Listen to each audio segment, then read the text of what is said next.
Flyer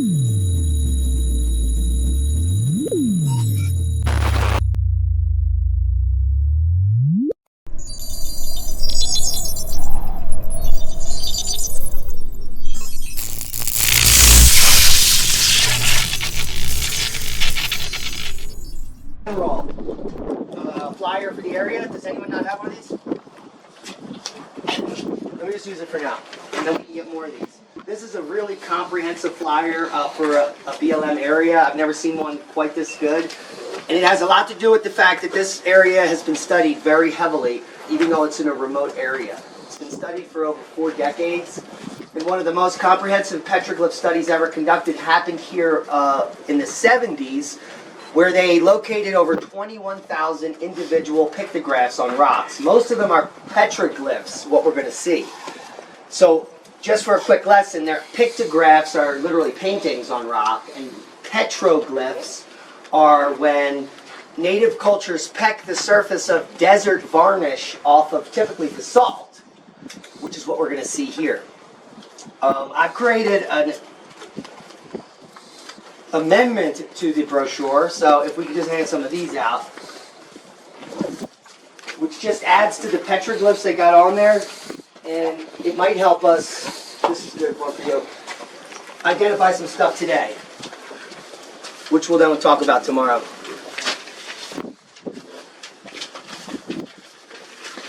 Here, test this.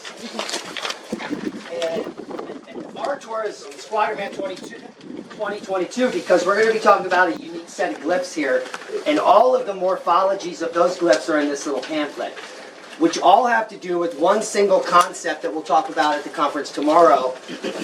And I'll just give you a quick background on the idea of Perret's paper. If we were all here in a time in antiquity when there was a huge solar photon storm that came from the sun, and we can just pick the Charlemagne event at 775, 774 AD. If we were all alive at 775 AD, as the sun was setting at the campground, just to the north here, what we would see is a spectacular feature in the sky, which is emanating from the North Pole. It would be emanating from the North Polar Aurora region. The auroral region is a ringed area that we're well aware of for decades, where the aurora emanates, and it's about 18 degrees from the rotational pole of Earth. Now, recent plasma physics have told us, and people like Birkeland, that this is a current. This is a circular electrical current that is coming in the North Pole of Earth, which goes out and it connects to the sun, and then it connects to other places in the solar system. This Birkeland Current is where we get the Auroral Belt. Now, if you look at scale, and we'll see some slides tomorrow where you'll see the scale, the Auroral Belt is simply the illumination of the edge of that ring on the North Pole, just a few, maybe 100 miles up into the ionosphere. That's it. But if we were to multiply that power by 4 or 5, 10, 100 times, instead of getting aurora, the entire column would illuminate out into space, thousands of miles. So what we'd be looking at here would be a very significant feature in the northern sky that as soon as the sun started to set, you would see. Now, depending on how much power is coming into this Birkeland Current, which we call the aurora, you would get different features in the sky. And we're going to see all of them today. You would get the Jacob's Ladder. I'm sure you've all heard of that. Which are these types of set of glyphs. Actually show the entire discharge feature in whole, in totality. Based on Perret's studies, the most amount of Z-pinches you can get in a plasma instability, which we would be seeing to the north here, is 9. And when you look at all the ladders, the biggest ladder you get, Jacob's Ladder, has 9 pinches. So you can get 9 or 7 or 5 or 4, and if you turn it all the way up, it's almost like, you know how we used to fold a dollar bill? When the highest plasma version is the Squatterman.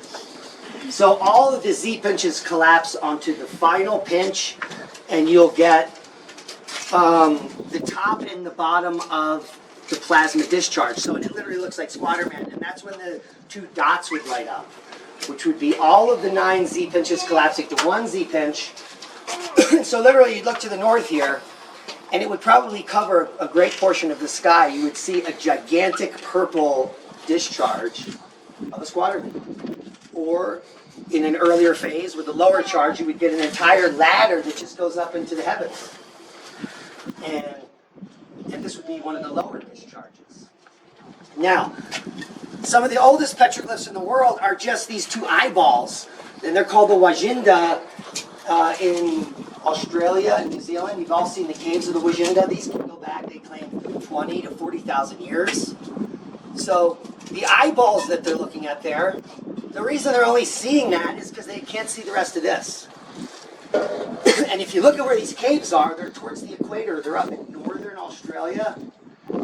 So if we were to go towards the equator and look back up at this discharge, most of Earth would be blocking it. So what they're looking at, when they were looking at the Wajinda, is just a portion of the discharge. Does that make sense? Yeah.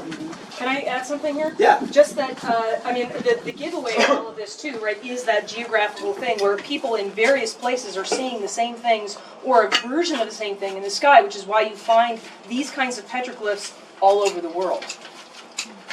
And we just happen to be in the right latitude here, where we're far enough north that most of the visions that you can see that go up all the way to the North Pole where Santa lives, we would be seeing most of the entire discharge. So that's the whole idea. Now, real quick, are there any questions on plasma petroglyphs? Because tomorrow all your answers will be answered in my talk on the science of it and how they came up with all this. But are there any questions about that? Question. Talk about Project Sapphire. Yeah. Remember that? Yeah. In the electro theory of the universe? It's still happening. It's still happening? So Yeah. you still do believe that that's an actual possibility, even though that they can't prove it? Nobody can disprove it. You know, the Sapphire is just them doing an experiment to prove the electric sun model. Yeah. Doesn't matter if the electric sun is true or if the sun is liquid metallic hydrogen, like Robitaille thinks, or it is a thermonuclear machine that's burning out, like we all were taught in grade school. It doesn't matter, because we know that it discharges. There's coronal mass ejections, we know about the solar cycle, and we know about these historical solar photon events. So, that's a whole different argument. I appreciate it. Yeah. But I believe what the Sapphire Project is doing is the best science that there is. So real quick, let's go over the geology of this area. It's very interesting that the sedimentary rock that we're in here is the same exact rock where Leah and I live, 6 hours north of here.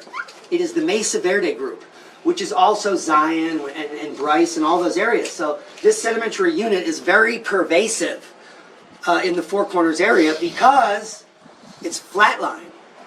So it's not bent or anything. So pretty much if you drive to the right elevation in the whole Four Corners region, if you're at the right elevation, you're going to be in the same sedimentary rock unit, which is not typical for most places. All out in Iowa and places like that in the middle, where not near plate margins, all the rock is flat. But out here, we're in all these volcanic rocks that we're going to look at today, and we have the Rocky Mountains, right? This is where the gold rush happened. So this, and we have mountains everywhere, right, over there? So the geology out here is unique, and that's why the Rocky Mountains are here and people come here. But only where the mountains occurred, where the volcanics pushed up, are there mountains. So it's a very unique spine in the Rockies that geologically, for some reason, pushed up out of the flat-lying rocks. It pushed up. It didn't get smashed and bent up. Everything's flat here, and the volcanics came up. And they all happened at the same time. All of the volcanics from here all the way up to Wyoming in the Rocky Mountains are all tertiary. They happened between 23 million and 30 million, that's an idea, years ago. And that's when all of the hydrothermal fluid, all the precious metals, all the minerals were placed here. All the crazy stuff happened here 23 to 30 million years ago. Since then, nothing has happened except some volcanic activity. Now, after that major emplacement of volcanism, which these basalts, this is a sill here. A sill is when magma gets intruded into sedimentary rock and forms a layer, as opposed to a dike, which would be when the sedimentary rocks crack and it shoots vertically up as it's stripped this way. So we're going to be looking at a sill, which is a flat-lying intrusion, which literally as you drive up or leave, you can see it. It's sitting on top of the sedimentary rocks and it forms this hill. And the reason it makes a hill is because it's a type of basalt that's very impervious to weathering. So it's protecting the sedimentary rock below. And this basalt was squirted in here 23 million years ago or so. Now the reason there's so many petroglyphs here is because there's a phenomenon in the desert called desert varnish, where manganese oxide and iron oxide, in the presence of bacteria, starts to form a coating on the rocks in the desert. And it's doing it by just taking a little bit of moisture out of the air and creating a chemical reaction. It takes a very long time. And these desert varnishes build up just like sheets of paper. And so now we have techniques where we can actually measure the thickness of the varnish and tell how old it is at different locations, because at this location the desert varnish grows at a different rate than somewhere in Wyoming. Does that make sense? And so now they have a technique where, and you will see it here, about 90% of all the petroglyphs are from a group of natives called the Jornada Mogollon. And the Mogollon lived from here to this ridge and west into Arizona. And they didn't go up to the state line so much because there were many other tribes up there that didn't like them. So the Jornada Mogollon were here during the heyday of all Pueblo people, 900 to 1200 AD. That's the peak of the empire. And that's when all these petroglyphs are assumed to have been pecked. But what we're going to see is the majority are those petroglyphs, but when we quickly go off the trail, we'll see some petroglyphs that are much older than those petroglyphs. So that's the historical context here. And back to the desert varnish, we'll see evidence where the Jornada Mogollon glyphs, which are from 900 to 1200 AD, are very clear and sitting right next to other petroglyphs that have varnished over. So you can see that in a fresh glyph it's whiter because they got all the desert varnish off. And if that sits for thousands of years, that slow process of manganese oxide will build up and cover the glyph. And you'll all be like, hey, look, this is an old one. And some of them are so old that the desert varnish has now covered it over that you can't recognize it. And that's the unique thing about places like this. They're so vast, and you'll be so focused in on the amazing things you're going to see that you're going to miss 80% of it. It's crazy. And we go back to places that Rex and I have seen everything. And that's just not true. This is not true. There's so much to be found here. This area is unique because most petroglyph sites are on cliffs where they were facing north and tapping on them. And the reason most people, so here's the cliff north, this is where most of the petroglyphs are. And so the reason that would be is because if they're doing mostly petroglyphs of things they're seeing in the sky, they have to be looking at it. So if my cliff is here and the north is there, this is where I'm tapping in the glyph. You could also do it this way, I guess. Or any other way. But the majority of plasma petroglyphs, when you find them, or what we call that, are facing north. And that's just a unique phenomenon. We may or may not find that here. In fact, there are some Jacob's ladders here that face Sierra Blanca. Yeah, you may notice too that some of the glyphs that face Sierra Blanca seem to be speaking about it. You'll see what I mean when you see them. So not necessarily like a Jacob's ladder, but a glyph that would suggest like a rain-making phenomena, which is really what mountains do. Then there's one glyph at the top of the hill where it looks like a Spaniard. You know the dude? And he's right here when you're looking at him, and you'd be looking literally at Santa Fe where they would be. So that's a pretty interesting phenomenon.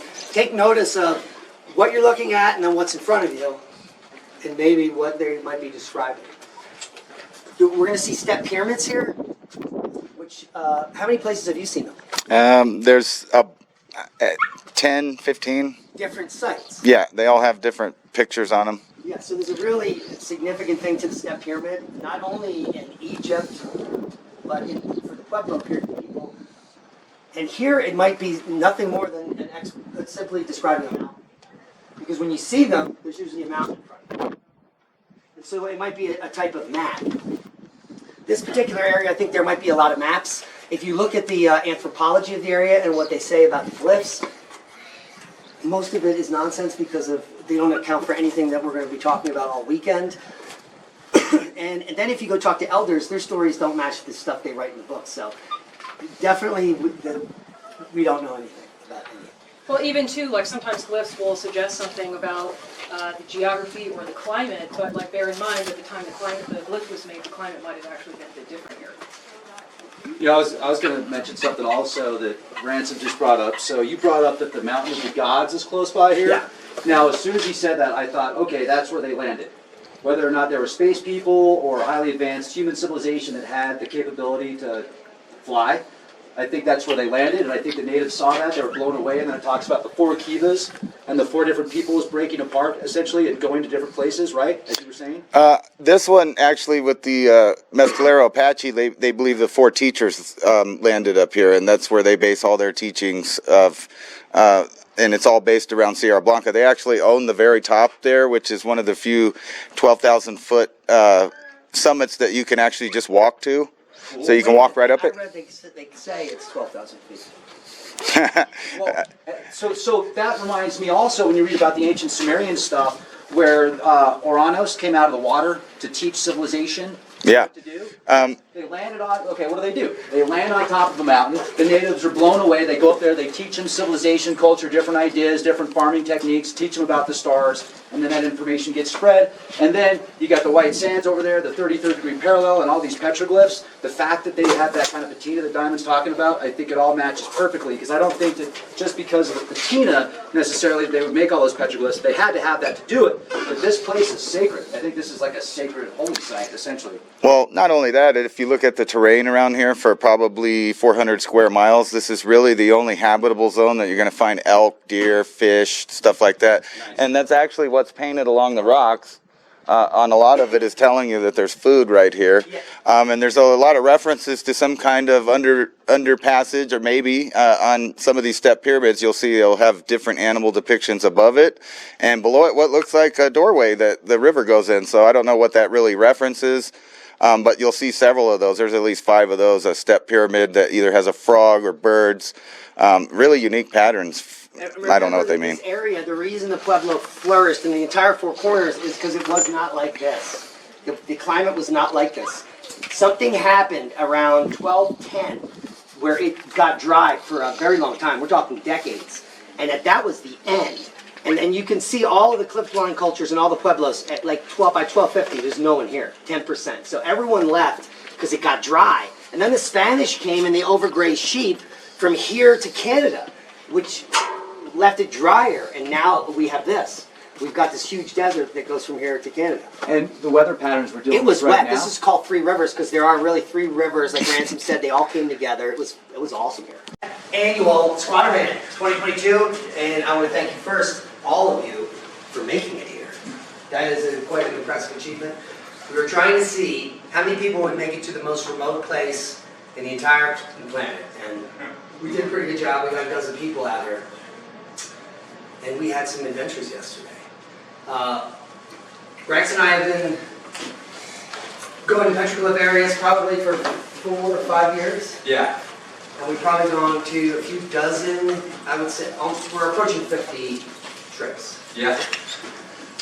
And I can honestly say in the beginning, some of the stuff and the things that we both thought are completely different than the things we think today. Big time. Yeah. Big time. And it's based on the experience of going to all these different petroglyph sites with an open mind, which I'll get to in my talk, and no preconceived notion. Now we're going in there with a model. It's the electric universe model. It's the Peratt model of the plasma discharge theory. And what we uncovered is that these petroglyphs, we find the same petroglyphs everywhere. It doesn't matter where we go. The same exact morphology, the same shapes. And so that's a lot of what we're going to be talking about today. I have no idea what he's going to be talking about, except the title of his talk is Ancient Civilizations. Yeah, uncovered. Uncovered, or unearthed. Because in the process of doing all this work, we've had the opportunity to speak with elders of all different tribes. And it's interesting that they all have completely different things to say about what these mean. Some of them can agree with us and some of them can't. So without further ado, I'm going to shut the lights off. Rex Bear. Thank you very much. Yes. I think that's perfect. We're ready to roll. So Squatterman 2022 Plasma Petroglyph Tour. Yesterday was awesome. What an experience. And I want to thank you all for being here. I mean, I just feel super honored, super lucky to be here with all of you. And let's make this fun. Let's also learn. And let's see if we can take this to uncover new opportunities. The first thing I wanted to talk to you about is the bird and the Apollo mythology and the angelic mythology and the Ajiji. And if you haven't heard the Ajiji before, they're written about like ancient Babylon and Sumer. And some of these ancient cultures, I think we can find iconography that will actually connect to some of the native petroglyphs we're going to look at, which makes me believe, based upon the evidence, that there was actually a global trade network. And a lot of the petroglyphs are going to be based on plasma as well, which Diamond's going to be able to explain the science of that even better. I'll just do a quick outline of that. But this is kind of cool because this looks like the Leap Project logo. So I wanted to take a photo of that. And Ransom actually told me about this first, so I didn't see that before I came up with the idea for the logo, but I thought that's neat. The hand is usually a representation of like protection or healing, and so I just thought I'd show that. But let's first go to birds and creation. So myths from several regions associate birds with the creation of the world. One of several creation stories in ancient Egypt said that when land rose out of the primeval waters of chaos, the first deity to appear was a bird perching on that land. What's interesting is, when we look at a lot of these petroglyphs, we'll see birds coming out of the heads, or what appears to look like a bird coming out of somebody's head, an anthropomorphic figure. And so we have talked about maybe that is similar to the Squatterman and like a plasma effect or something in the aurora that people were watching, and they had to write that down in stone because they're so fascinated by it. And because of the chaos and creation that it brought, comets bring life, comets also bring destruction. I think that has something to do with the birds often appearing at the top of the head or above the heads, and oftentimes the birds are at the very top of the petroglyph panel, which seems to have like a supernatural or almost like a mystical, spiritual connection. And so supernatural related to forces beyond the normal world, magical or miraculous, deity, a god or a goddess. And if you look at some of the gods and the goddesses in Egypt and ancient Sumer, oftentimes you'll see them depicted, they'll have like a falcon. I think Horus has a falcon on his head. And that's really, I think, fascinating when you especially look at the creation myths of birds. And so this right here, it also can bring life, it can bring death, and it can be a carrier of the soul, the representation of the bird. So I thought I'd point that out first. And then this is a map of some of the places that we've actually gone and looked at petroglyphs. And we've been to Arizona, New Mexico, Colorado, a lot of stuff in Utah. And even in California, there's a place called Blythe, California, and it's got these geoglyphs which are on the ground. It's off the 33rd degree parallel, and you can actually see these glyphs from the air. They're that big. And we think that it's connected to the civilization in Peru that has all of those geoglyphs on the ground that you can see. And whether or not the aliens made them is debatable, but it was clearly a highly advanced civilization. And that also connects the possibility that these ley lines, like the 33rd degree parallel, there's certain energy that the Earth creates, like magnetic forces, that at a time, when they were traveling, they could use craft to, with the magnetic forces of the Earth, so they didn't need to use gasoline or jet fuel. But it's really interesting to get the 33rd degree parallel, which is where we were yesterday, looking at some of these in the Three Rivers petroglyphs area. That's off the 33rd degree parallel as well. And now let's take a look at some of the petroglyphs here. No, first I'm going to go to the Perot paper. And does anybody have any questions yet? Any comments? Okay, cool. So this is the Perot paper, the characteristics for the occurrence of a high current Z-pinch. And this was as recorded in antiquity. Anthony Perot is a legend amongst legends. And he works at Los Alamos, or he did work at Los Alamos. And he was doing experiments with like 1 million+ volts of plasma, and he was able to create these simulations in the laboratory as well as computer simulations that look like the petroglyphs that we were looking at yesterday, and many of the petroglyphs around the world, and some of the iconography with the gods and the goddesses in Egypt and ancient Sumer which, based upon the evidence, I would say that could lead to some of these gods were attempting to mimic what they saw in the heavens.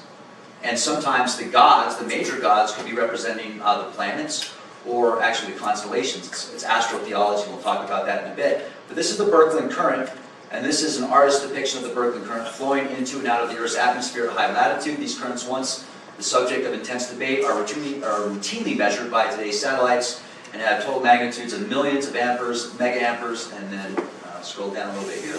This is a inflow of a current convecting plasma column, and this was using, I think, 5 million volts or 3 million amps of plasma to create what kind of looks like a squatter man. And then down here, they're getting instabilities in the laboratory in space using 1 to 1.3 million amps of plasma. This is like a plasma column. This looks similar to some of the petroglyphs that you're going to see. And Yeah, Rex, if you go back up to that upper paper, that page there, yeah, those are the actual experiments that Pratt did. He had no idea at this time that anyone was going to connect that experiment with petroglyphs when he did that. And he took those pictures of the spiral, and up on the top pictures, they call those funnels. They call them plasma funnels. Now the interesting thing is that the oldest petroglyphs, pictographs in the United States and North America are a particular style called barrier.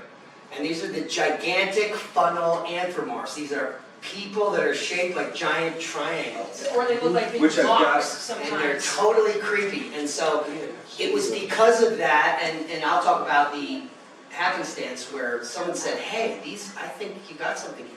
Take a look at these petroglyphs. And then that's how all this began.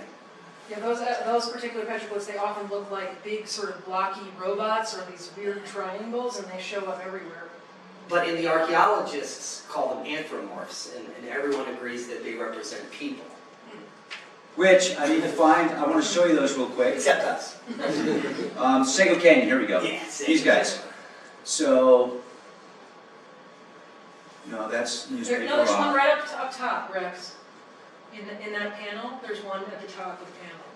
I want to show you the robot-looking dudes, the real big ones. Here we go. Yeah. So these are the real old ones we were talking about, right, Diamond? Yeah, some. Yeah. And as you can see, this guy right here, he looks like a robot. I mean, he's even got the like antenna thing. You think, or Marvin the Martian. And what's also fascinating is, let me go. How many people shot at those petroglyphs? Yeah, well, and they've actually been vandalized. Some of them have been vandalized since then, which is really, it's absurd. But I'm going to talk about this one in a minute. Don and I disagree on this guy, but it could be plasma, and it actually kind of looks like plasma now more I look at it. But where's the one I wanted to show you? No, that's not it. There's one in here, comparison of two people in between the actual larger petroglyphs, and I'm not seeing it. Here we go, right here. See these guys? That's two people, right there. Two anthropomorphic figures.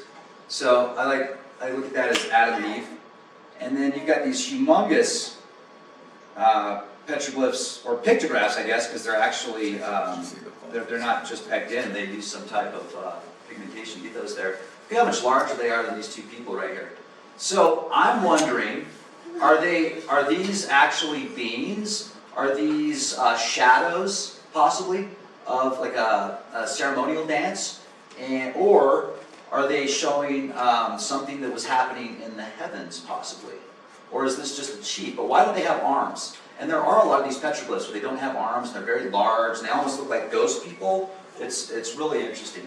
So I don't know what these are, but I find them fascinating by the size. But it does look kind of like tribal here, they're doing here. And if there was a shadow, if you're doing a ceremonial dance and there's a shadow, that might be what the shadows could look like.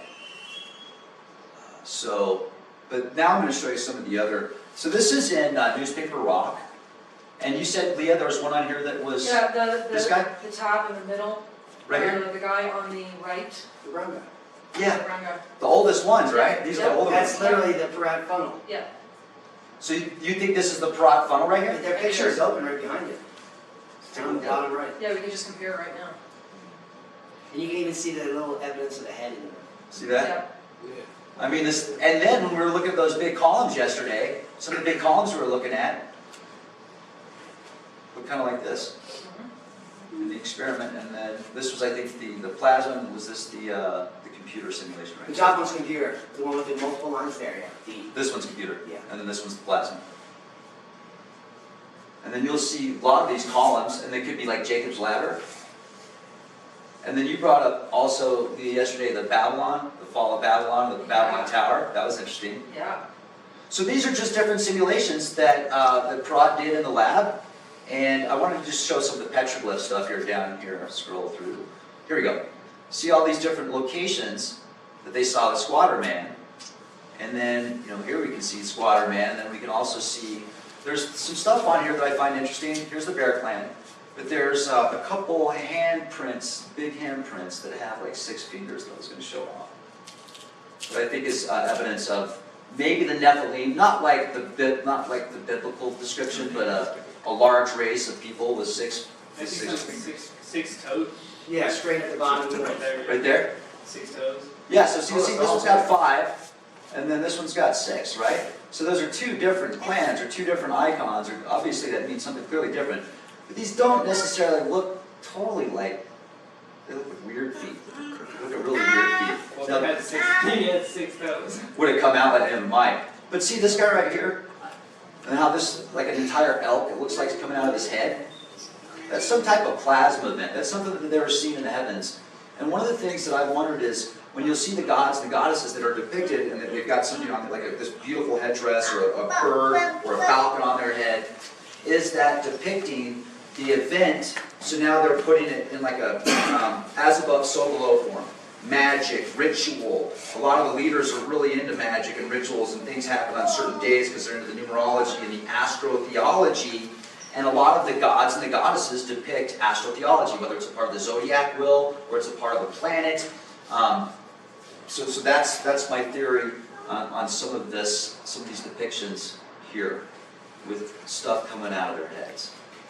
Really. Chris, can I derail you again real quick? Please, yeah. Back up to, over here, yeah, to the squatter men here at various parts of the world. Yeah. I just wanted to point out that suppose there was a plasma configuration that was showing up in the sky. Yep.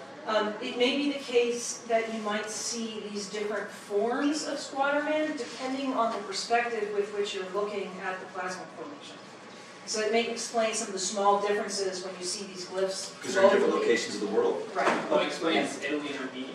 Yeah. Well, you can, and then you can prove this based on current scientific knowledge, because when people, aurora watchers, when they go out, they don't always see aurora. But the one guy standing in the right field in Wyoming sees it, but the guy that was in Ontario doesn't see anything.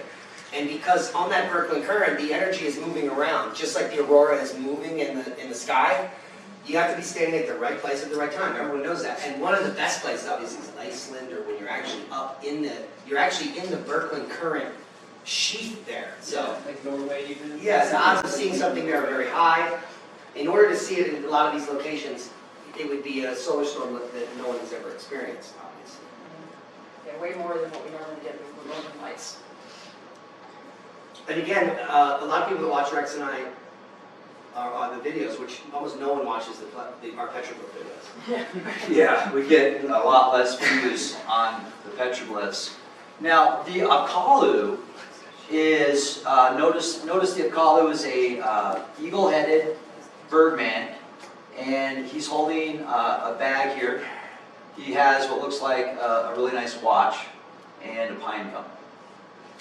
And people in Christian mythology and Christian beliefs, you've got the angels, the winged beings that are the messengers of God.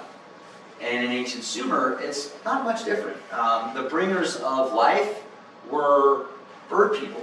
And whether or not they were really bird people, I don't know, but the wings depict that they came from above. Whether or not it's outer space, or another planet, or another dimension, or the heavens, or different dimension, that's all, we can debate that a lot. But what we do know is this is the ME, it's called ME, the me, which makes me think it's cosmic or the divine DNA. It's what makes people. The watch here could represent the soul, it's a flower similar to what some people believe the soul looks like. The pine cone would represent the pineal gland, which is our connection to God, which is our connection to Source. And he's coming down, giving us that extra connection. But also, what's fascinating is the Kalu are also sometimes referenced as the fish people. And Enki is oftentimes connected with the fish people and Neptune and the waters. But the Kalu were talked about in ancient king list, an ancient king list that was discovered in Greece, and it was written about the time of Alexander the Great by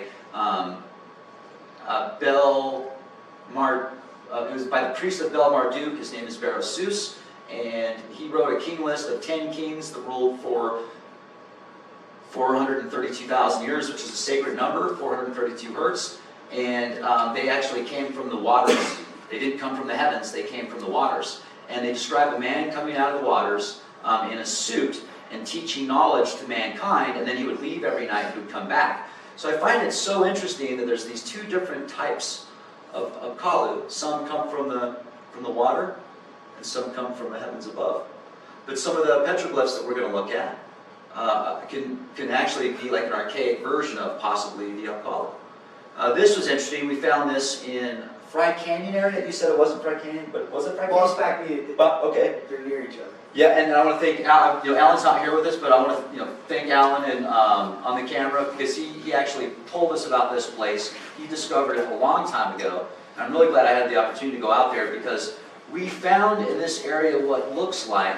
I want to show this off real quick too. Is he holding a shield, or is it like is it a wormhole? What is that? And who is this guy? And what is that? We found this close to what looks like a Viking sailboat,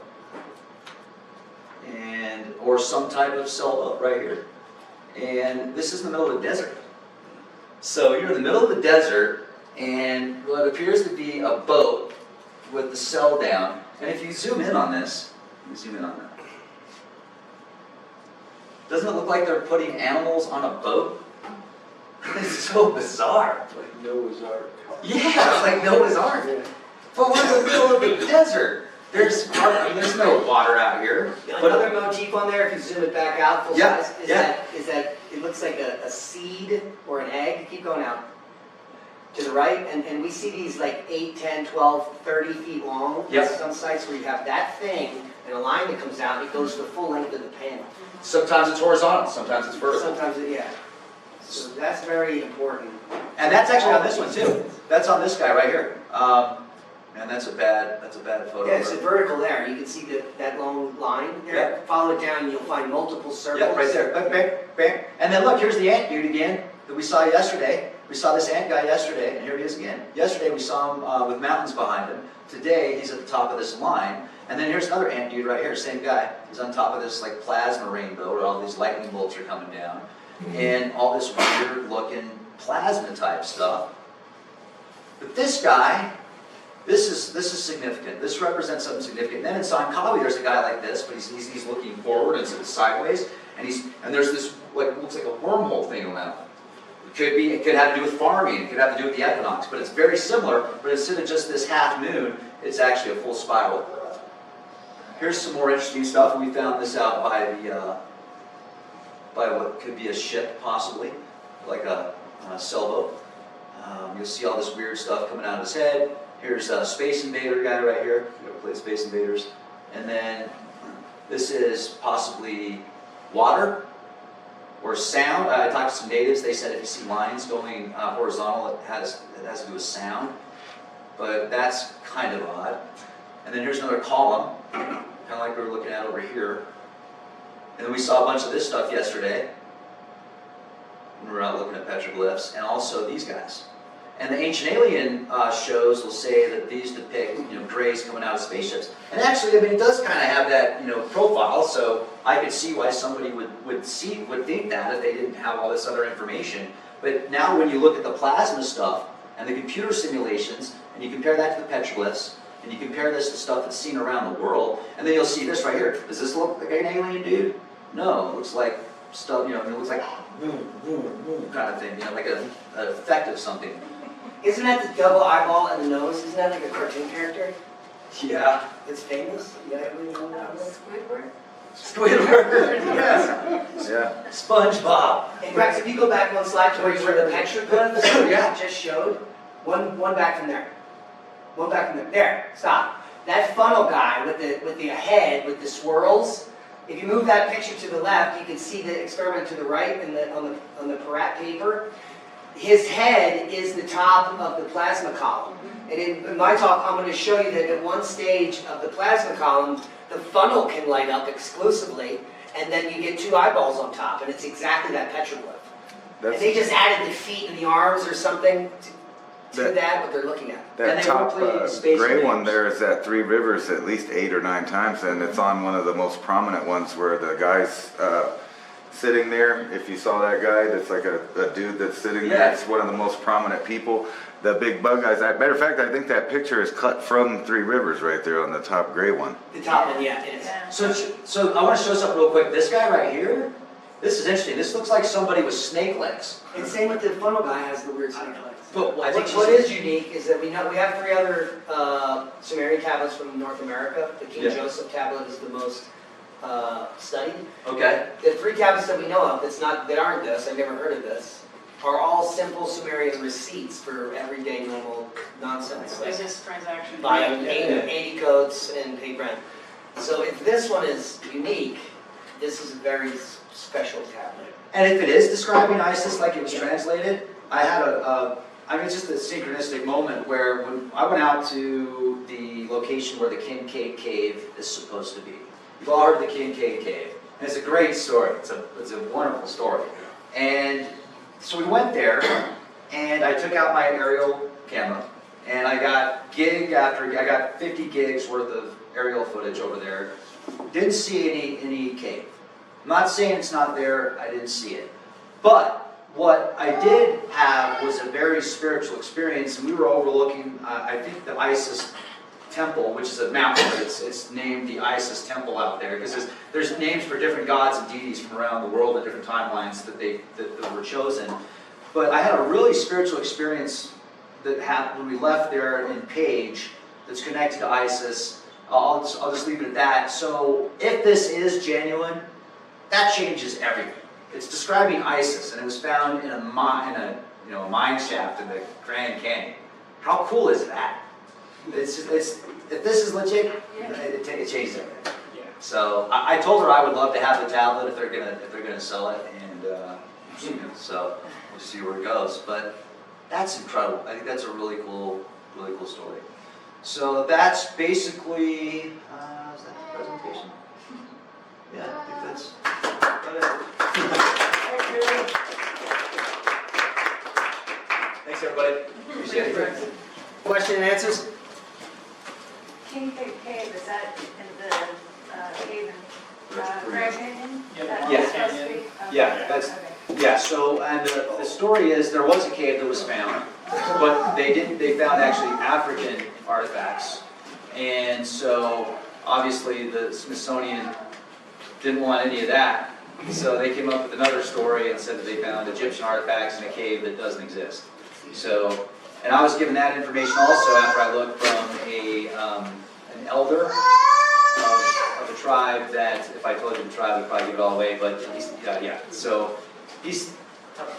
yeah. Which sucks, because I really wanted it to be there. I wanted to go check it out. Like, I had people ready to go. I mean, we were ready. I spent lots of time and lots of money out there looking, and I was even going to do a raft trip. I was going to spend a month rafting down there, because literally you have to spend a whole month almost, like 3 to 4 weeks, and they're not letting you out. You're doing that whole trip down there. It's insane.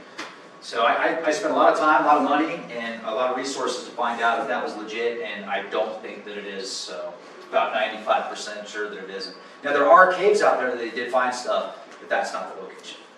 And there are Egyptian artifacts out there, and I think we just found out that there are probably Sumerian artifacts out there. Right. Yeah. So, we've seen petroglyphs that look like there's sailboats and trade with the Knights Templar and possibly the Vikings or the Phoenicians and Egypt.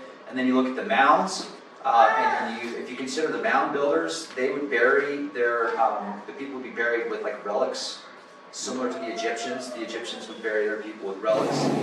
And so I think that there's, they saw the pyramids, they were amazed by them, and they started to build their own here. I think you can do that raft trip on a motorized raft. Sweet. I think you can. Sweet. Do it in a couple of days. That's what I'm talking about. Now that's what I'm talking about. I'll do that for sure.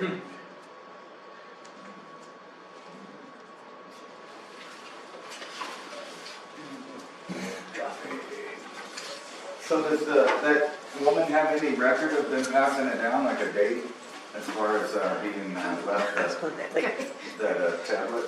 That's a great question. I'll find out. Yeah, I'll find out all the information. Actually, I'll see if I can find the translation before I go, and I'll read the translation to you because it's really cool. The translation it's a really neat story. Well, if you think about it, even if just one of any of those tablets turned out to be legitimately found in North America, and then you add it to the Proto-Sumerian bowl they found in Peru, That's right. that would place them in both continents. And then not only that, you have, and of course in South America, you have all the megalithic stuff with no writing on it, Right. which is similar to stuff in Greece, and then the Osirian, you got and then not only that, some of this information, we know it's precession of the equinox, so it's 26 to 52,000 years old. You can't explain how people like the Olmec just showed up, in the jungle with 52,000 years of star data, you know what I mean? So Yeah, they that's obviously had a crazy. link to the old world Yeah. where we know they were keeping track of it through astrology and all that stuff. And then you see so many temples in South America that look really legitly Hindu. The way they put the fangs on stuff and other stuff, so the style even changed by the time it got to the Mayans. Well, you can see that it's almost like a combination of the two. Yeah. You're seeing like Egyptian style, right? And then you're seeing the other cultures like the Hindi and all that stuff playing out in the total effect. That's why like it's not a fully closed pyramid. The Mayan pyramids have the open. The whole idea was that like in the Egyptian pyramids, that the portal or whatever energy flow it's centered in the middle in the king's chamber. And that's why the Absolutely. silent progresses. And the Mayan ones, it's up at the top. Right. So that's where all the people were standing performing the ceremony, and then everybody else at the bottom was supposed to emanate from the top down. Yeah. If you really study the Great Pyramid of Giza and Teotihuacan in Mexico, all of the mathematics are the same, and both of them have an inner chamber, and both of them are actually pyramids built on pyramids built on pyramids, kind of like a Russian doll. But when you get to the center of the Teotihuacan, it's filled with liquid mercury at the bottom. Yeah. So it almost makes you wonder, like the King's Chamber in China, the pyramid there that also has the liquid mercury. Exactly. If that, I don't want to get weird, but think about it, if you were an extraterrestrial and you wanted to hide something that you didn't think people should get to until a certain point in technology, you could hide it in liquid mercury.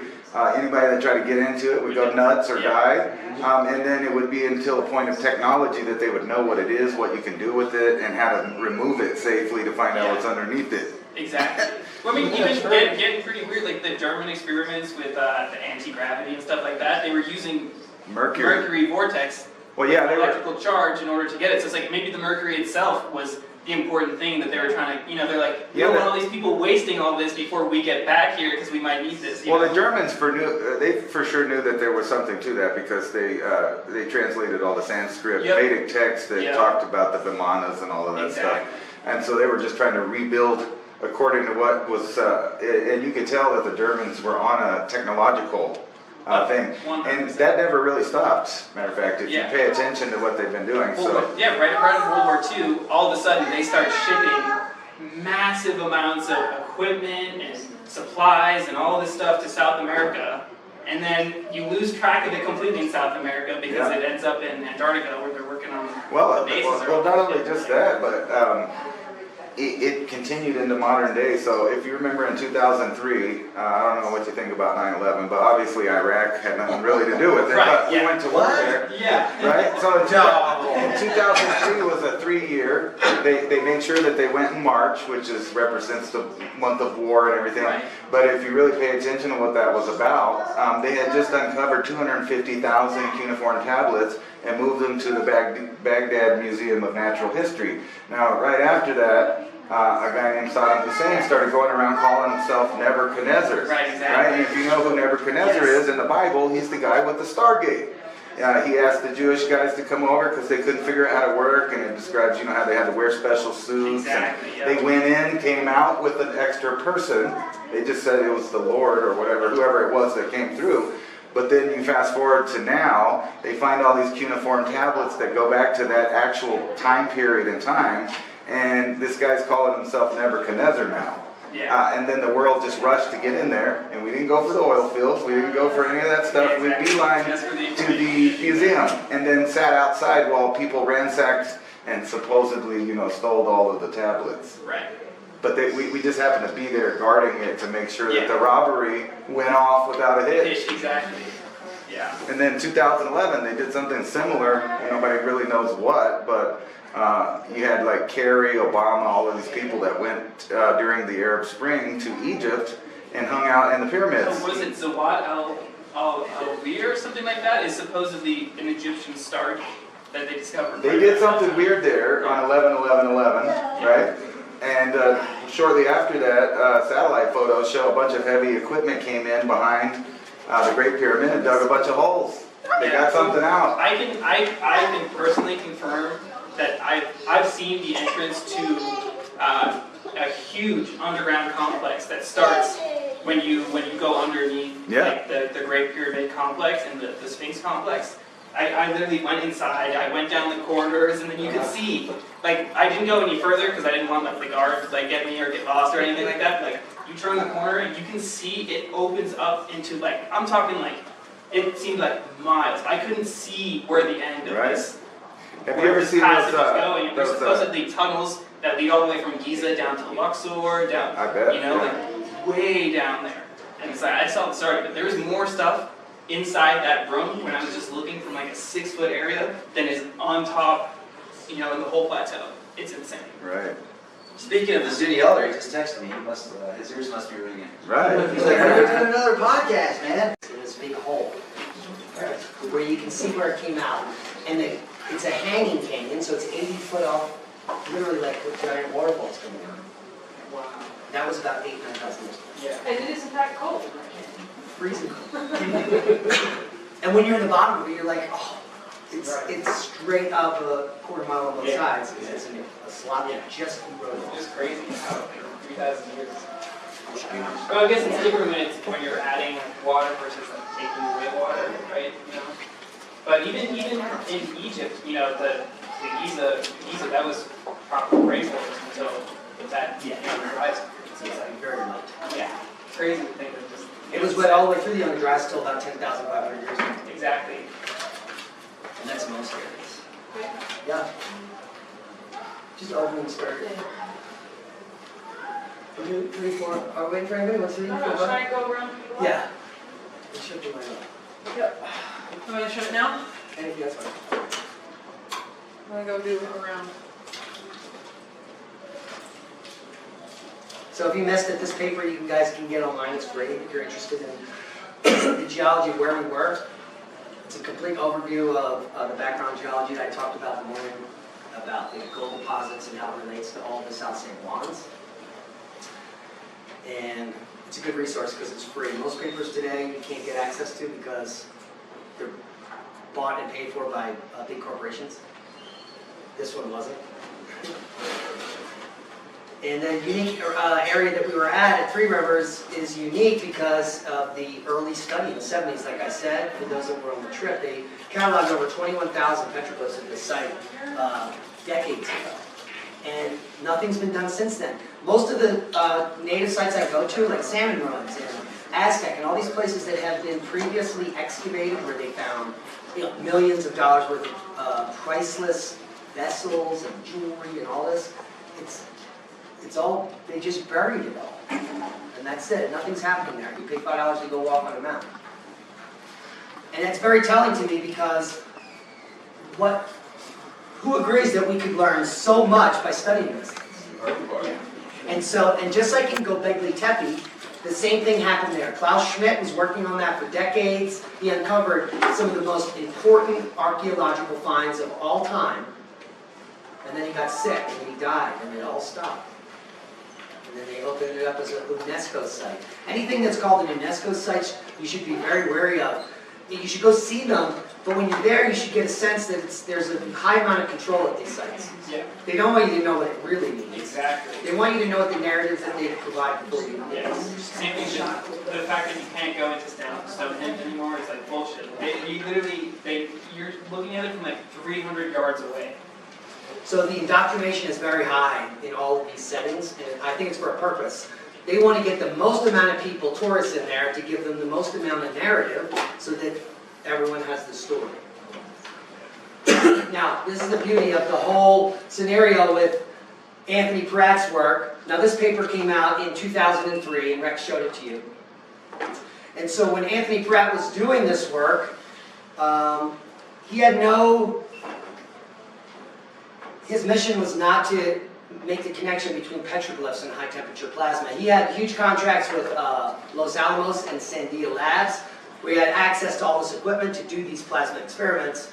And because he was compartmentalized, if you don't know about this, the compartmentalization of science began in the 50s with the creation of NASA and the entire conspiracy, the deep state idea that there's a shadow government controlling everything.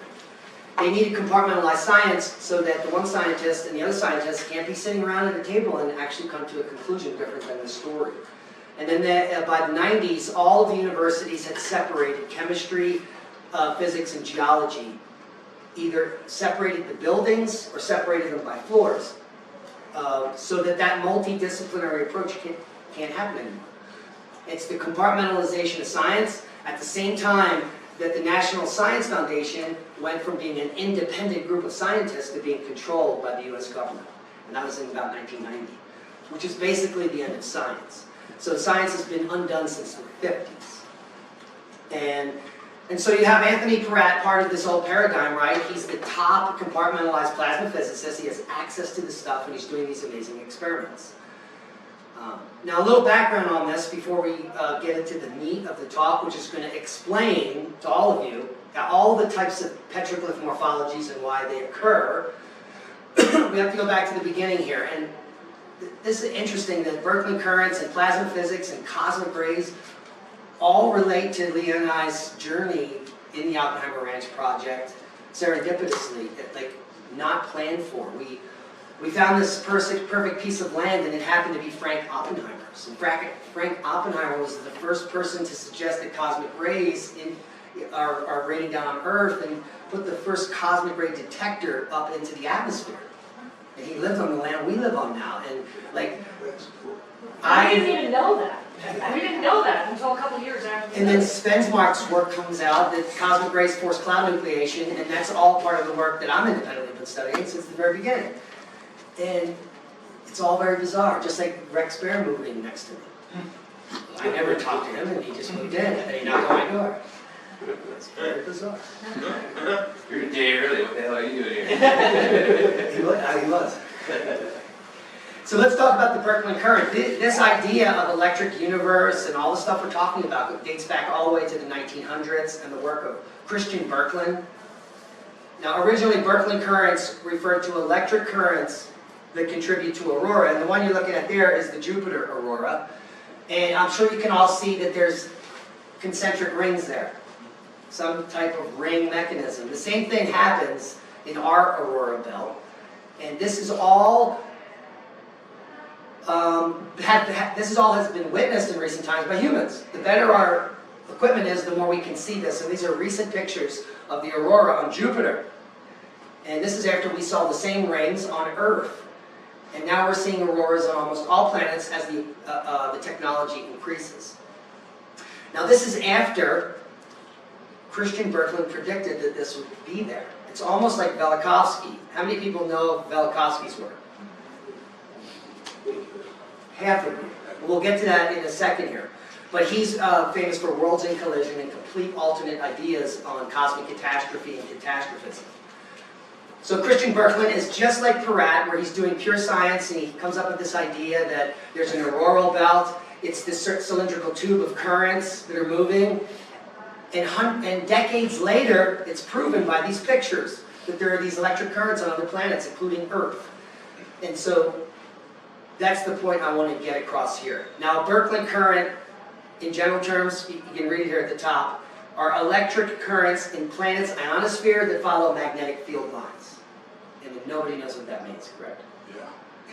It's just the picture Rex showed earlier, where you can see the arrows in and out. You have a series of rings where energy is flowing in and out in tubes. That's all you. So think of putting a bigger straw inside another straw. The smaller straw is the energy coming out of Earth. It goes to the sun or wherever it goes. And the other energy is coming in is in a different size straw.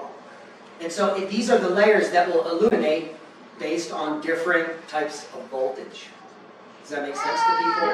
This is a picture of the aurora on Earth. And again, you can see on this side the concentric rings, the in and the out. Does that affect the magnetic fields? The Birkeland Current? The Birkeland Current itself, Yeah. the weaker the magnetic field is, the more energy from space that can pour into Earth. And that is the whole idea of mass extinction and evolution. And when the field strength gets low enough, it's already dropped 20% in 100 years. It's predicted to drop another 20 to 40% in a few decades. So, if the magnetosphere gets that weak, the game is on for the electric sky. We're going to see things we've never seen before, and it might be pervasive for decades, which is what these natives might witness. In which case, if you start seeing these crazy things in the sky for decades, it becomes a story, and everyone writes it down. I don't think it was a fleeting moment where for a week there was a squatter man in the sky. Because people would have convinced themselves that they ate that peyote or something. So this has to be something going on for a very long period of time, all around the world, that everyone's witnessing. And we now know that aurora happens all the time. In fact, it happens on a 10-year or 11-year hail cycle, the solar cycle. During solar minimum, the magnetosphere is weak, and we get bigger aurora. Now we're going into weaker and weaker solar cycles, into a grand minima. Cycle 24 is the weakest in 200 years. This cycle is similar to that cycle. And it was weird. 10 years ago, they said, you're never going to see aurora anymore. And then all of a sudden, we found Steve and a white aurora and all these new auroras. And auroras are happening everywhere. The exact opposite of what the compartmentalized idiots told us. Which is always, anything you hear on the news, the opposite's true. About 90% of the time. So this is just the background on 100 years worth of compartmentalized science showing us that these auroral belts are visible, they're controlled by the sun, and if we were to turn them up, according to Peratt, it would get pretty crazy.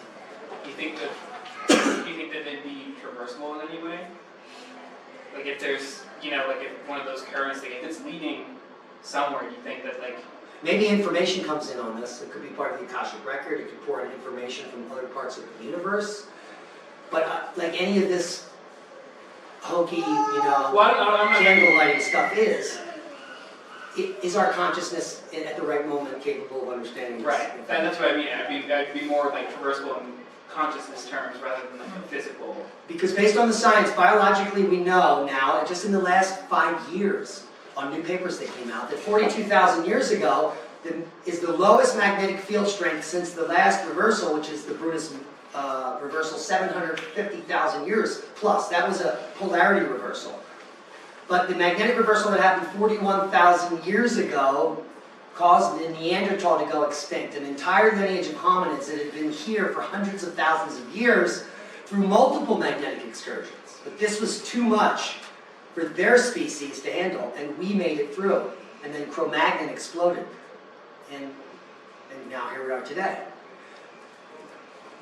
Now, I just did a study on Neanderthals. Neanderthals were the first group of hominids to actually civilize the Earth, because their sites are the first ones 330,000 years ago where they're making, I talked about a red ochre factory recently discovered in the last year, where they were making red ochre in huge amounts. And this is in the Shonigan cave system. They found perfect preservation of these 7-foot dual-headed spears. Hundreds of them, and 6 or 8 of them that are perfectly preserved. 300,000-year-old weapons in a single location where there's hunted mammals that are being butchered, and evidence of that.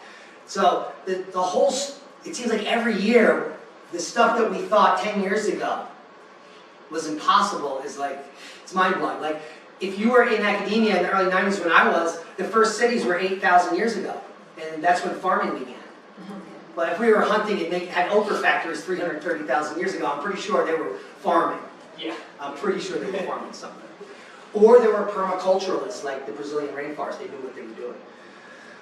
And it all comes back to this picture, like what did it manifest in the sky? Now this comes from the Thunderbolts Project, and this is the whole idea of, I don't know if you've all watched it, that we were all part of a brown dwarf system in a polar alignment with Saturn. So there was no rotation around the star. We were stuck in the southern pole of Saturn with Venus, Mars, and Earth in a line to Saturn. And when it broke apart, all this happened. So that's the Thunderbolts story. Does anyone have any question on that? That's as deep as I'll get into that.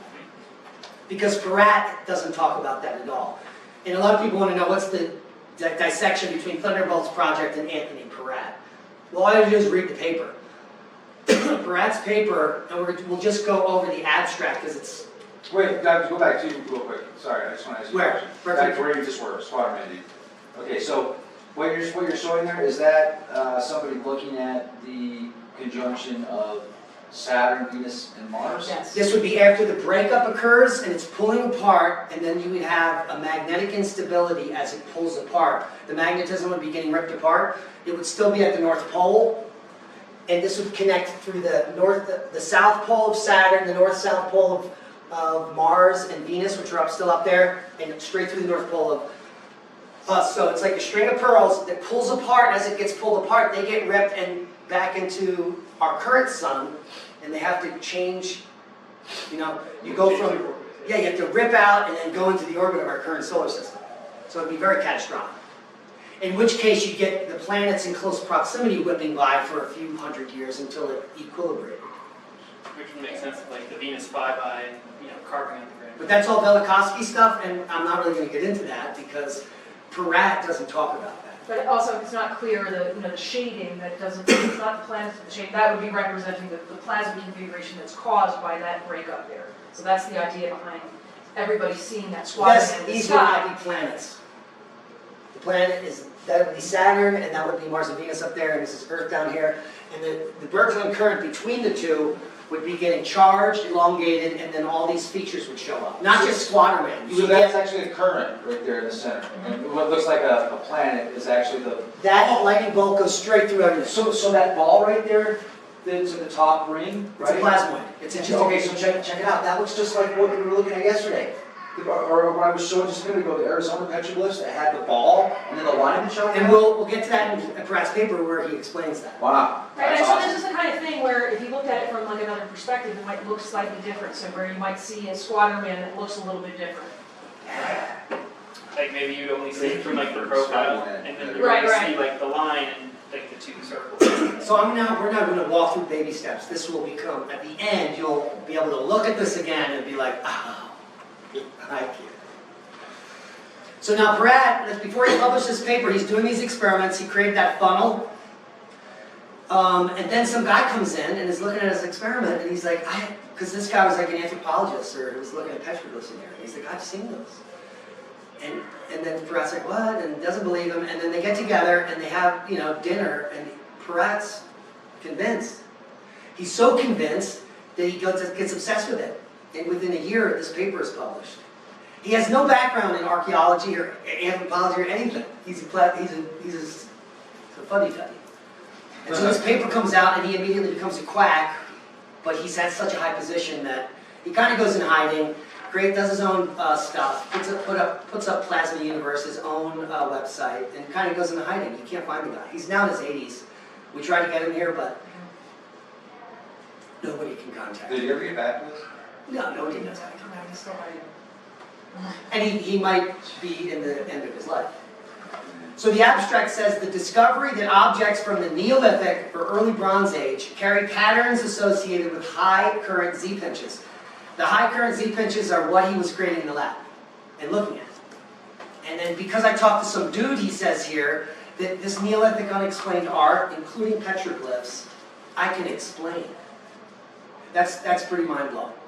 And when anyone read this, they were like, this guy's a quack. Because you have to now unbelieve everything. And you know how hard it is in science to unbelieve everything? It's impossible. It takes 3 decades to change a paradigm, even after everyone agrees it's true. It took 3 decades for plate tectonics to finally be in school. And this comes to Velikovsky again. In science, unlike religion, the great revelations lie in the future. The coming generations are the authorities, and the pupil is always greater than the master. But in the main paradigm, it's your master is your professor who doesn't know what he's talking about. And so there's this really slow process of actually learning stuff, which is why you people are so unique, because you're here and you're getting it way ahead of time. It's way ahead of the time. And that came from Velikovsky. He says that all fruitful ideas have been conceived in the minds of nonconformists. That's all of us. For whom the known is still the unknown, and who often went back to the beginning where others passed by, sure of their way. And the truth of today was the heresy of yesterday. And this is basically the premise of Rex's channel, right? And all the work we do. So let's all learn together what all this means, or how it even forms. The first thing that you can do, anyone can do a topical study, if you just want to prove it to yourself, and this is one of the first things I ever did. Someone sent this to me about 8 years ago. And they said, do you know where this comes from? And I said, no, I've never seen anything like this. This is a petroglyph in Chile. And that was the email I got. I don't even know who the person was. And then the next morning I woke up, and this was the email he sent me. I said, that's the same dude. And he said, yeah, that's in Russia. And that's when I started to look into the petroglyphs. Because how does someone in Chile 800 years ago draw this? You know, it's a kid doing graffiti, and then someone in Russia draws that. It looks like the same kid picture, right? Because it's not really a person. Just like we saw when Rex's talk, they knew what people were, and the stickman was clearly not people. Well, these people probably knew what people were, and I don't think this is a person either. Would everyone agree? Medusa. It's probably where that came from. It could be the Venus story, but it doesn't matter. Venus story. What matters is that this is in 2 sides of the Earth at similar times, and I'm sure that people didn't have a cell phone. Right? So what is going on? This is a shape that you find in Wyoming, which is clearly a concentric rings with dots. This is an archaic petroglyph. But when I saw this, does anyone know what a lingam is? Yeah. This is where it came from. It came from a weathered petroglyph lying on the ground, and now it's a lingam. Or the lingam is a representation of this petroglyph in a sculpture. And no one has ever made the connection that these archaic glyphs, which are supposed to be 11,500 years old in Wyoming, are lingams, or the representation of what lingam was. So this is Wyoming, and this is Three Rivers. And these are the same representations of concentric rings with dots around it. Does everyone see the dots in this here? Okay. It looks like there's more than 12, so that... Well, each, according to what we're going to get into in the plasma physics, each ring you get has more dots based on the charge. You can see all the rings, you can see 3 rings, 1 ring, it depends on the charge. But what's clear is that all these people know the same geometry and patterns, and where are they learning this all from?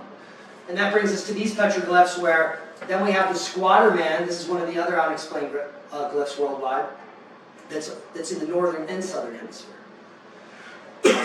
So the next 20 or 30 slides are going to walk us through what Peratt was doing in the lab, and starting with the funnel. Now the funnel was the first thing that he was able to create in the lab. A friend brought his attention to the similarity of the images that were generated in the lab to what he had seen on the surfaces of rocks in nearby New Mexico desert. And this is 2 funnels. These don't look like anthropomorphs. In fact, this one looks like Santa's belt with fish legs, doesn't it? And that might be half of a fish, or a fish man with arms, because this is the top of the experiment. So that's a pretty this is like the first connection. And then once they started to ramp up experiments, which lasted a period of months, the future slides you're going to see will be mind-blowing. And this is just to give you a better visualization of what I was showing you in the beginning of how this Birkeland Current energy comes in and out of the poles at a ring. Does that make sense? Upon reaching the Earth's particles travel down the polar cusps. This cusp is a circle that can move, it can get wider or thinner, or like we saw in the beginning with the aurora having concentric rings, there could be multiple rings. So you could have multiple rings of auroras. And if you turn it up high enough, these rings could go all the way equatorial. So that means that depending on what ring you're in, you could be seeing different forms in the aurora. Does that make sense? Depending on your latitude, you'd be seeing something completely different. And so, if you're all waiting for this to happen, and it will, let's say we have an X80, and we're waiting for the energy to come, it's going to slowly build up. So we'll first get normal aurora, which everyone knows, the sky will become colorful. But then the main Birkeland Current, or the sheath, is going to start to twist. And this type of twisting is going to extend up, it's not even, let's say towards the moon. It's going to be thousands and thousands of miles off of the surface of the Earth so that anyone on the Earth could see it, even if you're at the equator. And so as you turn the electricity up, you're going to get aurora, and then the entire sheath will light up for thousands of miles into space. So anyone would be able to see it. And this is where you can see a representation, potentially a pair-1 gap of this spiral. But we also saw the DNA strands at Three Rivers. And so the spiral then becomes a whirl. And the spiral is the center of the Birkeland Current, which is now whirling around one of the shells as the power comes up. And we've all seen, I think Rex even showed some snake petroglyphs like that. Mm-hmm. This again is a pair-1 gap. And so when we're looking at pair-1 gap here, it's kind of interesting that there's other types of snakes. As you go to the right, it's more chain link, and then you get a ladder. As if there's different forms that they started doing it, and then the last one was the snake, and that was the important one. And that could in fact be one of the levels of the excitement of the current. So then the current kinks as we're turning it up, and we have some examples of that at Sago Canyon. That's the snake man off of, that's by Moab, and it looks like it's got a snake inside of him, and also very similar iconography overseas. One of the mythologies says something that describes that pictograph. And does everyone remember Rex showed one that looked like a squid? And that could be just half of this being excited? Yeah, actually that's called intestine man. That's what they call that petroglyph, intestine man. It looks like there's intestines inside of it. Well, and then it looks like intestines to the right. Yeah. All right, so we're still turning the plasma up. It's still coming in. We're approaching X20. X20? Yeah. Like an X20 flare? Yeah. Okay. Directly at us. And then you get what's called synchrotron, where it syncs up and you start to get the Z-pinches. This is the idea on how stars form. Stars form in the Birkeland Current at a Z-pinch in a much bigger scale than this. So what they would see is a string of pearls above the North Pole. As it syncs up at very high temperature plasmas, you get the synchrotron radiation, and you're going to get 6, 7, 8, up to 9 pinches.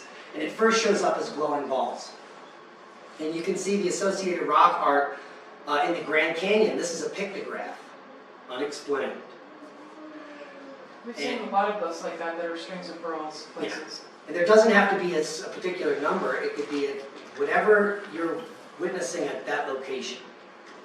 But everyone will see a version of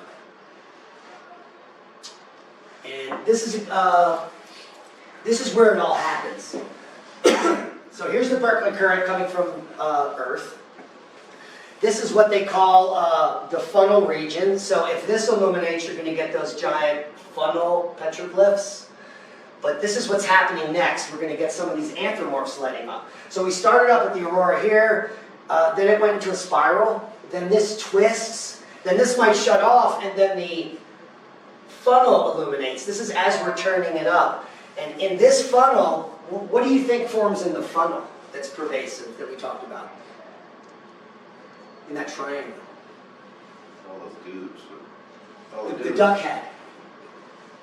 The duck head forms up here. Here's the guy. Here's the duck head. And we're going to, and this is again as we're turning it up. So we've turned it up. We've got the Birkeland Current. We've got the spiral. The funnel may illuminate now. But what's happening during the synchrotron is that the Birkeland Current is starting to rotate and become visible. And that's where we might get the guy with the head that we saw in the very beginning. And that region's called the outer rim. So once the outer rim starts glowing, we will probably all need to be in caves on Earth. Because the amount of radiation that will be outside will be crazy. And there is a depiction of this type of display, and it happened, take a look, 1868, which was painted 9 years after the Carrington event. So this was witnessed during the Carrington event. That upper cone illuminated. It was a type of aurora never witnessed before ever. And look how they have flowers up here. And so this is just 150 years ago. They still didn't know how to depict it. They had no idea what they were looking at. And so this is, so to then make the leap that the ancients are drawing this in the way that they're drawing it, and this is modern art, it's not very hard to do. And here you can see the outer rim was quite prominent in this representation of aurora, seen in Norway, October 18, 1868. Does everybody know what the Carrington event was? And then we can get to some of the more oblique views. So it's in my opinion that these are the entire plasma column they're showing. Every part illuminated through the Jacob's ladder up through the cone, and then they're actually looking up at that rim and that circle. This is actually the depiction. Here's the column coming up. If you're looking up at it when it illuminates, you get these concentric circles and these fingers and maybe some facial features in here. You know that one that's second over top? No, second picture. Up one. That looks like one of the, remember when we went to Farmington, we saw those petroglyphs that they got rid of with the actual power tools, but they were circular? Yes. And I thought to myself, that looks like the Perot one, and that Perot one looks like that, and right there, this is the Perot instability paper, but then that looks like the chief's headdress. Sure. Now, why, if you're a Native American hunter-gatherer, awesome hunter, in tune with nature, why would you wear a giant leather thing with all these feathers on your head? Who gave you that idea? Yeah. It's the dumbest idea I've ever heard of. But it became the chief. But it didn't, some guy didn't say, hey, let's wear this 30-pound thing with feathers, man. They were trying to personify the god in the sky. And so if you illuminate the entire plasma column all the way to the top, you'd be looking up into, this is the representation, artist representation. But these are cliffs from the Columbia River. And then there's pottery all through Mexico that are that's the same exact depiction. We've also seen a lot of glyphs where there's like a column and like the column is grooved, kind of like the octopus man that you showed a couple of slides back. Yeah. We've seen that everywhere. Does anyone need more time on that? So when this is happening, the central column of the axis is illuminated. The Jacob's ladder is probably off at this point. That's the whole rest that connects to Earth. And we're now getting high temperature synchrotron, and now the ring is glowing. So we literally look like Close Encounter of the Third Kind, maybe like a pink ring with 57 dots around it. Totally trippy.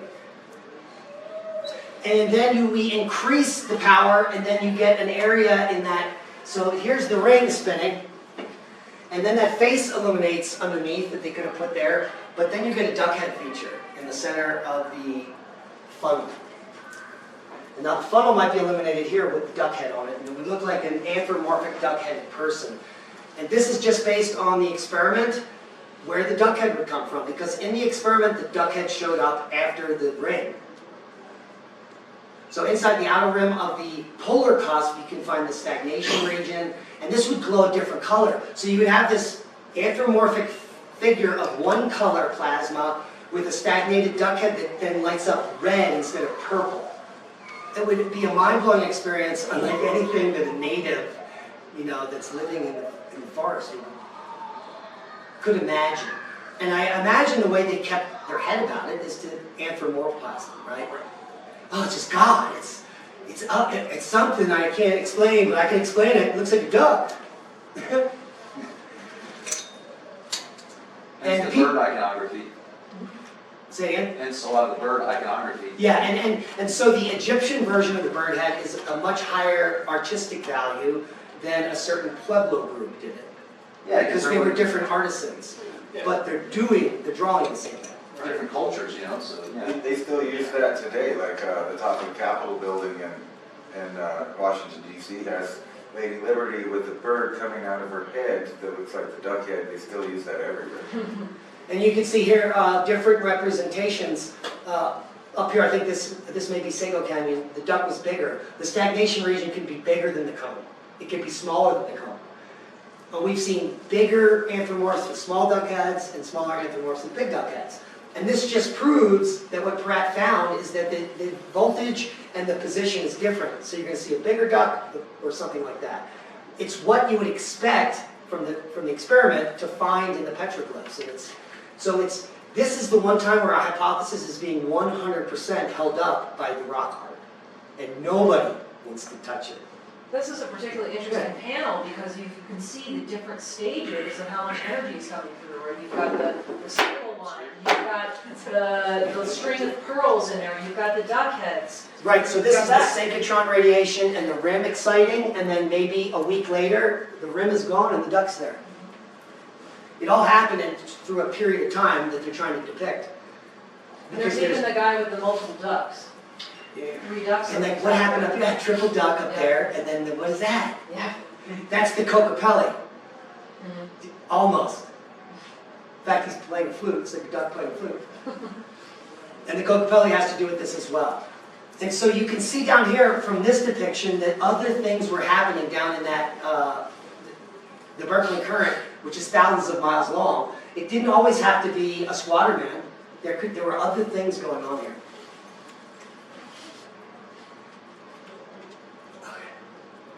Help me. That's it. Okay, we talked about the funnel. Between the outer rim and the top of the ionosphere, a plasma sheet forms a visible funnel at in one of the, let's say, voltages. And these are all coming from, all this information I'm showing you here comes from auroral papers prior to the Peratt experiments. This is from 1984. It's decades before. They had already worked out what would be happening up here before anyone tried to connect it to the petroglyphs. And when you go back and look at the papers, it explains it all to you. But nobody wants to touch it, except us, and 12 of you listening. And so and then here's more examples of the funnels. And this is interesting because let's put some time frames to this. All the stuff we looked at yesterday is between 900 and 1200 years ago. And a lot of it, it's got a lot of these morphologies in it. We saw the Jacob's ladder, we saw the squatter man, we saw funnel glyphs, we saw circles and dots, we saw DNA, the spirals. Those were probably an event that happened shortly before they were made petroglyphs. And we have an event called, who knows it? The Charlemagne event, 774 AD, which is a solar proton event which was between 50 and 100 times stronger than the Carrington event.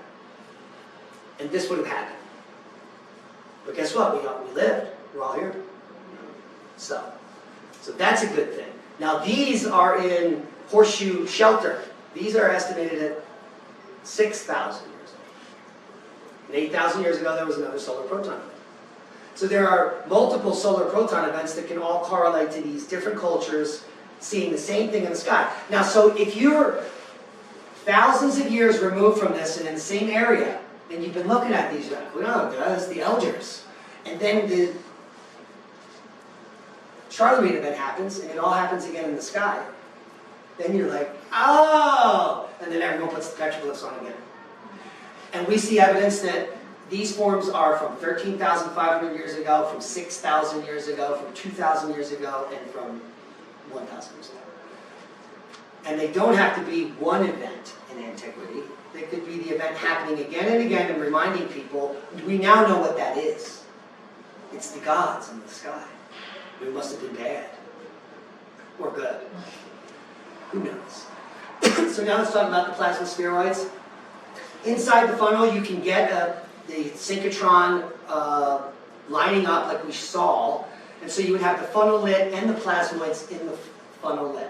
You can also get spirals and kinks in there. All of that, any version of that at the same time. And this is, if we're looking at a distance from like the moon, what it would look like from the side. So there's the squatter man up there, you can even see, that could be the duck head. This is the entire plasma column, there's Jacob's ladder. And so this gives you the scale of all the different visuals. Only this may light up at one time and you'll get a thunderbird. Then the next day this might light up. Then you put the ladder on. And then some version of this and you get a giant amorphous triangle guy with a head. Is this making sense to people now? The whole thing looks like a snake. Maybe when it all lights up, it's a snake with a snake head. Exactly. And then we get to some of Would the that be the old... Nagas? Huh? I wonder if that'd be the Nagas. The Nagas are the ancient serpents. They gave knowledge like the ancient Vedic culture. So maybe during the Younger Dryas events, one of the earliest events, it was a very snake-like plasma. Because each of these events are going to be... All the 6,000 year glyphs are all giant 8-foot triangle anthropomorphs of creepy nature with an alien head and 2 eyeballs, with the Wajinda. So this event was different than the recent event, which is all stickman and squatterman and ladders. The recent event, which I think is the Charlemagne event, and all the stickman we see, that was different than the 6,000-year-old event with the big triangular anthropomorphs. They didn't get stickmen back there. The 6,000-year-old pictographs don't have any stickmen. They don't have any squattermen. They just have the triangle anthropomorphs and the duckheads. Hence, that's why they'd be bigger also, like the one in Sago Canyon. Well, why would they be bigger? Can everyone understand very quickly from that picture why they would be bigger? Because these are the smaller glyphs. This one with the anthropomorphs up here would be a gigantic feature of the sky. Because the funnel widens. Same shape, dude. Why they don't have arms, maybe? So Pratt did 3D supercomputer graphical simulations of what the synchrotron, the plasmoids would look like, and then when you start to look in between them is where you get those strange lines and the alien eyeballs. And this is all based on a big word, magnetohydrodynamics, because plasma flows just like water. So you're going to get the water-like effects, ripple-like effects at certain temperatures or voltages, which explains all the petroglyphs going back almost as old as we can go. It explains all the patterns in all the Pueblo cultures, because all of a sudden we have the Anasazi pottery with all these amazing patterns. And people are like, where the hell did they get that? Because all of a sudden there's no pottery with some boring pattern, and then all of a sudden, 850 AD, everyone was an amazing pattern artist? Like, how does that happen? And no one has an explanation for it. But if they witnessed this in the sky and saw these patterns occurring, it would be easy to mimic. And it would be beautiful. So you're like, let's worship the sky on our pottery. Because that's always what the natives were doing. We're trying to worship the earth. And so that might explain all of the different types of patterns in Mimbres and all the pottery in the Southwest, including some of the creepy eyeballs like this. Look at that. The bottom left is a Celtic symbol. Triskelion. Yes. Yeah, I saw that. I We saw saw that it. yesterday. I told you. Yeah, I saw that on the back of. And it shows one of the up rocks. everywhere. And I'm sure there were no Celtic people with the Hornata on. Yeah. So somebody's seen something. And then multiple stacked creepy heads. Images of 2 or more faces are recorded in the plasma sheet, because inside these plasmoids, the dots on the left in the experiment, just like the instability that gives you the duck head, you can get instabilities inside, which are going to look potentially like creepy faces. And on the right, some aboriginal, these are very old, like in the 20,000 year range, where it would suggest that probably in great antiquity, and I mean, if the entire plasma sheet all the way up, the whole thing lights up, you would get that. And that could be 41,000 years ago when the Neanderthal went extinct, the biggest magnetic perturbation on Earth for 1 million years. So that would have been a big event. And that fits in with your headdress, what you were saying about the headdress, and also what Rex was talking about Nagas. If you look at all the Nagas represented, they're a cobra head with many little skinny snakes coming off, just like that, like the head portion. Yeah, and the only outlier, unique ancient culture, would be the Dogon, who don't wear headdresses. They wear literal squatter men on their head. Yeah. So do the Apache here. Actually, the Apache. And they're all representing the same thing, the top of the plasma column. Right. But the Dogon are also unique in their own way. Didn't they have like an extreme knowledge of the Sirius system? A and B, the rotational habit. Yeah. Yeah, when you guys are here, if you look at some of these Mescalero signs, they'll show the Kachinas up there, and they have this white stick on their head, like the Dogon. It's a squatter man, and it's right on top of their head. I saw that, I was like, wait, what? Straight Yeah. by. We're going to end on the Kachinas, imagine that. So as the energy increases, the spherical plasmoids will spin, flatten, and then develop donut toroid shapes. So we've been increasing the energy the whole time. And it turns out, and I thought the opposite before I did any of this research, that squatter man would be the weakest because it's everywhere. And in fact, the Z-pinches collapse, and the last phase would be squatter man only. And that would scare the shit out of me. And this all comes from the work in 1984 on the aurora and the plasma toruses involved. Actually, to be more precise, it's 1978. Yeah, the initial ideas. Yeah. And so, just like the stacked toruses or the plasmoids forming, there's lots of anthropomorphic, and this is what the region we're looking at here. You can get, there's lots of different forms of that. This is California version. Tampenvi, I don't know where that is, but that's definitely near here because of the type of varnish. And then another California version of that. You don't have to believe me on any of these are just suggestions.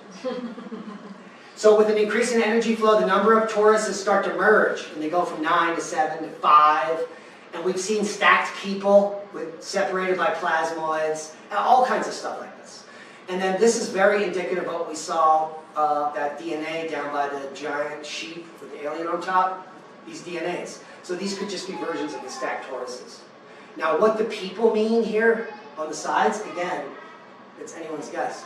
They might be seeing this near where they hunt bighorn sheep. We have no idea what the actual message is. It could also be that, like Rex showed an image that had a lot of animals around it. It could also be astrological placement, so perhaps they're indicating where they're seeing it in the sky. Yeah. It's the Oak Canyon, Utah one with the squatter man pooping out a plasmoid sitting on stacked toruses. This is what you would see. This is what the paper suggests, that every version of this is possible, depending on the amount of energy. And it would be, unless you have done research, hard for someone to say that this is the same representation as this. But can anyone sitting here now see how that's could be? That was the purpose of this talk. So here's, in the end, the perfect representation of the stellar Z-pinch, which is in the center. This would be connected to the North Pole of Earth, right around the equator. This would be the column where all these great things happen. This is a cross-section of it, which you could see if we're looking up here.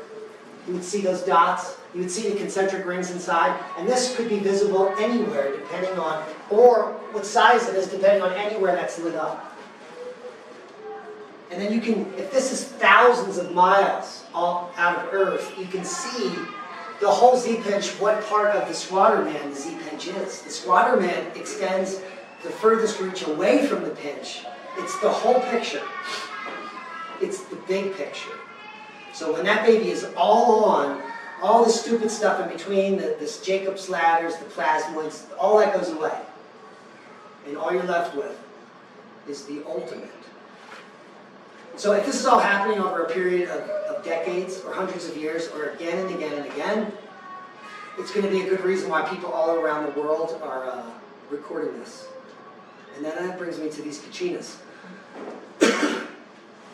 Because there's not just 7 Kachinas. Like in the Zuni, there's hundreds of Kachinas.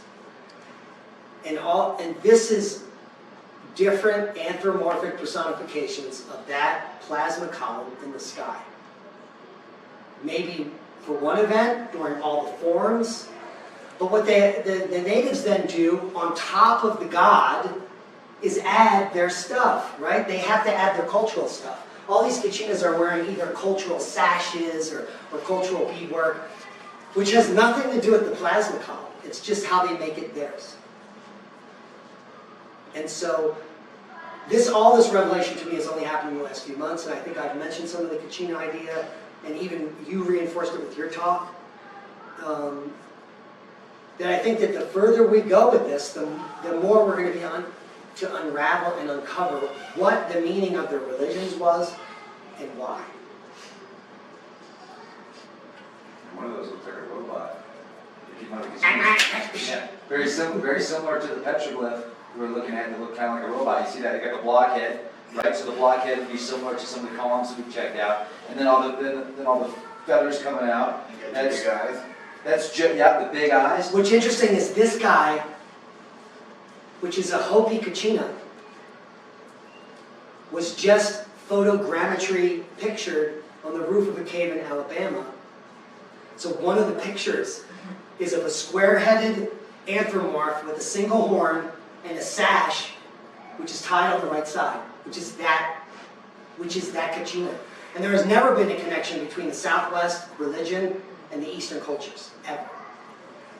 But if you look at those cave paintings, where I just did a podcast on it, or just put an Alabama cave art, you're going to find that one of the, and guess how big that is on the ceiling of the cave? It's the largest cave art ever found in North America. These are 9-foot Kachinas on the surface of the cave that's 3 feet high.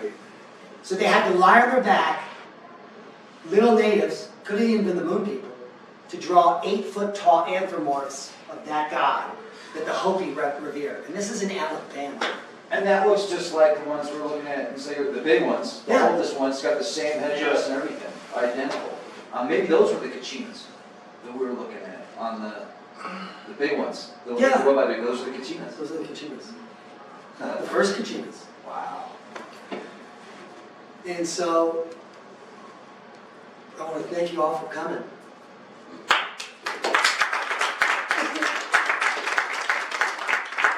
I'm not happy to answer any questions, but as soon as we've done this, we can hang out in the other room, and then we're going to come back here for a Q&A that can last as long as we want. So everyone can take a smoke break, or are there any questions now?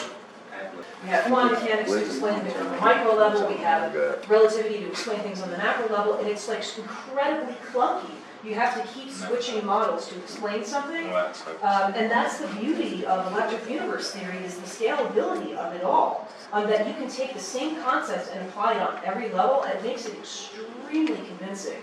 There's an example in a paper that I read a long time ago about the example of take like a dollar bill being dropped off of a skyscraper. You need like 5 different types of science to explain that. You need Newtonian mechanics, you need fluid dynamics, and a bunch of other stuff to explain that. That is incredibly clunky, and it's not real life either, right? That you have to kind of keep adding variables to get the appropriate description of that model.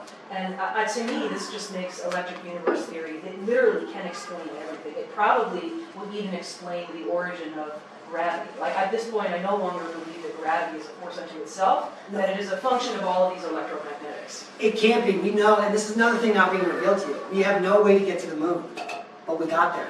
The only way we got to the moon, and it was never revealed to the public, is to recalculate the math every 15 minutes on the way there. Because that's the kind of modeling we're doing. Because You can't capture all the of it. physics that we have based on gravity was wrong every 15 minutes. And the way we got there is to say, okay, go left a little, all right, left a little, right, left, and then we landed. But prior to that, they knew. They said, we don't know how to get there. You can shoot at it, but the moon's moving thousands of miles an hour, and you don't know if there's anything in between. They didn't know. And that's still true for space launches today? All of it. Yeah. To get to Mars is going to be hot shit. Not The to amount of mention all cosmic rays, everyone's going to die. Well, and imagine all the space junk that we got floating around our planet too. Yeah, Gotta right. clear all that Do before you that, get all out of of that there. too. And that's another eventuality of all this. If and when something like this happens, a large solar event, and let's say something blasts towards us, it's going to push everything in between us and the sun into the Earth, which is going to be tens of thousands of satellites, millions of pieces of debris. Most of it burns up, but anything over 18 feet doesn't. And there's going to be a lot of pieces that are big. Yeah. And those will hit. And at that velocity. Bang. And so it's becoming ever clearer that the Younger Dryas event, in my opinion, Graham Hancock was right. And I actually sold him out for years. But I think a large comet may have come in. But it broke up because we witnessed Shoemaker Levy 9 break up into 9 pieces. This comet broke up into 9,000 pieces. But the main core kept going to the sun. The rest is re-entering slowly. You have the Carolina Bays, pieces of it hitting. You got Hiawatha Crater, big piece hit, boom! But what we know in the last 10 years is if a piece of a comet hits the back of the sun, the front explodes in the CME at the same time. So it's cause and effect. But we've only seen little ice-diving comets hit, and they form a C flare. Bang! So what if we had a 1,000-mile wide comet hit the back of the sun as it came in? Boom! It would shoot out the kill shot. Right. We would watch it. And this would be after thousands of things already hit. So all these things would hit our, we'd see the comet coming, and the end of the world, then it would hit the sun, and then the sun would outburst. And so that is something we can be looking forward to. Anything is possible. All right, let's go smoke. Any questions? Magnetic reversal news is like 10 minutes. And those are all of the... And those are 7 feet tall? The largest cave art ever discovered in North America. They were discovered 4 decades ago, but no one knew they were there. They discovered the cave and some art in there, but they were doing some studies, and a guy was looking up, and he's like, what is this? And then they used that photogrammetry technique, and clearly you can see it reveals. So he's experiencing events like, where am I going to survive this event? In the cave. Yeah. We said that's a 3 foot high thing. The cave, he's in the cave, right there. Yeah, wow. That's the highest part of the cave. But the drawing was the lower point. No, the cave's on the ceiling. Was there, It's on the ceiling. No, but I'm saying it Is there any was even tighter squeeze where they were doing the painting. or No, was they did a it- study. The cave floor is 4,000 years old, and these are only 1,000 years old. So it's the same cave. so is there any chance this was vertical when it was carved? No. Because I mean, there's It's a lot of recently. stuff. 1,000 years ago, I Okay. think. You'd known of Alabama, it shifted. Yeah. Yeah. No, but they did a cave study on the floor. It's 4,000-year-old floor. So it hasn't been wet. It's just. I was about to ask you, is it possible that the floor was filled in a little bit? Just from some erosion. That's one of the key parts of the study. They Yeah. wanted to know. Were they Yeah. standing? Right. And they certainly weren't. So that's really interesting to consider. And those are all of the images that they found so far on the ceiling. They're not small. These are all 2 meters. They call this the rattlesnake, but it certainly looks like the spun up plasma that goes into the whorl and then bunches up into the intestines. That's the same. Yeah. As the intestines inside the womb. Intestine man. Yeah. That bottom one looks like the bottom left looks like the breakup, you know, when there's the dance. No, you're right. Don't worry about it. Saw it in the actual, Here? the actual picture Yeah. of it. Right. So what do you think that Kachina's doing? Because when you broadcasted that, I kept thinking how ironic that the petroglyphs looks like a guy making a petroglyph. The middle one, Yeah. it looks like he's banging something on there. Okay, Yeah. And that's a pretty cool. And also the symbol at the bottom right there, that looks a lot like what we're looking at, the wormhole looking. Super spiral. Yeah. Super spiral. Yeah, super spiral. Super big hole. In Sago Canyon. And then the one other place that Rex and I were allowed to go, and then the elder just sat in the car and he said, up there. It was literally like, and then between us and up there are signs and barbed wire fences and no way to get in. He actually texted me. I guess we gotta climb the fence. He just texted me. His ears must have been ringing. That was the guy I told you about, the video. And this is what Wow. I saw. I've seen that. And those, these are the same Kachina, well, not the same, but the same. So this version is a painted pictograph version, 300 to 500 years old, after they have pigments from the Spanish. And this shows you, whisper down the lane, how far it goes. It's See the horns on that one? Yeah. So what you first see in the sky, then you personify as a god, then you glorify as a god, then some guy's making dolls out of it. It gets more and more innate and more attuned to the culture. And we saw that guy because they had the, remember the costume of that guy? Yeah. And the gods speak through the snapping noise. Yeah. And so snapping noises would be like lightning or atmospheric lightning. You know, I was going to ask this before, that they have that particular cheetah. There's also a blue one that has this really elongated thing where its mouth and nose goes. You think that specific one is maybe like depicting the duck head? Because they have the one Kachina that's different than all of them, where the nose, mouth area pokes out real far, like Yeah, that one. There's a duck sticking right out of his head right there. Yeah, and then there's a blue one just like that that has a big duck thing. And that's a cannabis leaf right there. But I want you to draw your attention to the obvious. Obviously, these are not real. Look at the eyes. They're the same plasmoid circles. This from the Wajinda. Like, why would you draw an eye like that if you wanted to draw an eye? These people clearly were good artists, and they were depicting something else here. And so that's a mind-blowing place. I hope we can go back to it. 18th century anime. Right there. Is that in northern Arizona? It was on the Zuni reservation, in the Zuni Pueblo, like 8 miles from his house. Right? Yeah. Across the road and move. Luckily, this area though, they don't have you don't have to go in through a guard tower. Yeah, this is on the outskirts of the Pueblo. Rex and I experienced something very strange, which we should probably share with you. We were allowed in here as white people for an event that white people can't see. And so we had to be hidden. But the very natives that were also coming into the Pueblo were not allowed in unless they were like quadruple vaccinated with their papers. What? We're sitting in the back of a car, unmasked. Everyone has masks on. This is the peak of the thing. And there's all kind of tribal police, and they just speak some Zuni. They look in and they see white people with no masks, and they just let us in. So we saw. But people that lived there couldn't get in unless they were triple vaxxed with all their papers and a mask on. Wow. And it was our elder friend that got us in there. So Totally God bizarre. bless Greg. That was so cool. What was interesting is I thought to myself after, I'm like, oh wait, just wait till the news article comes out. 2 unmasked, unvaccinated white men show up at the Zuni reservation, and everybody gets corona. And guess what? We hung out with the family in the house. I touched everything. I sneezed. I coughed. I farted. Nobody got sick.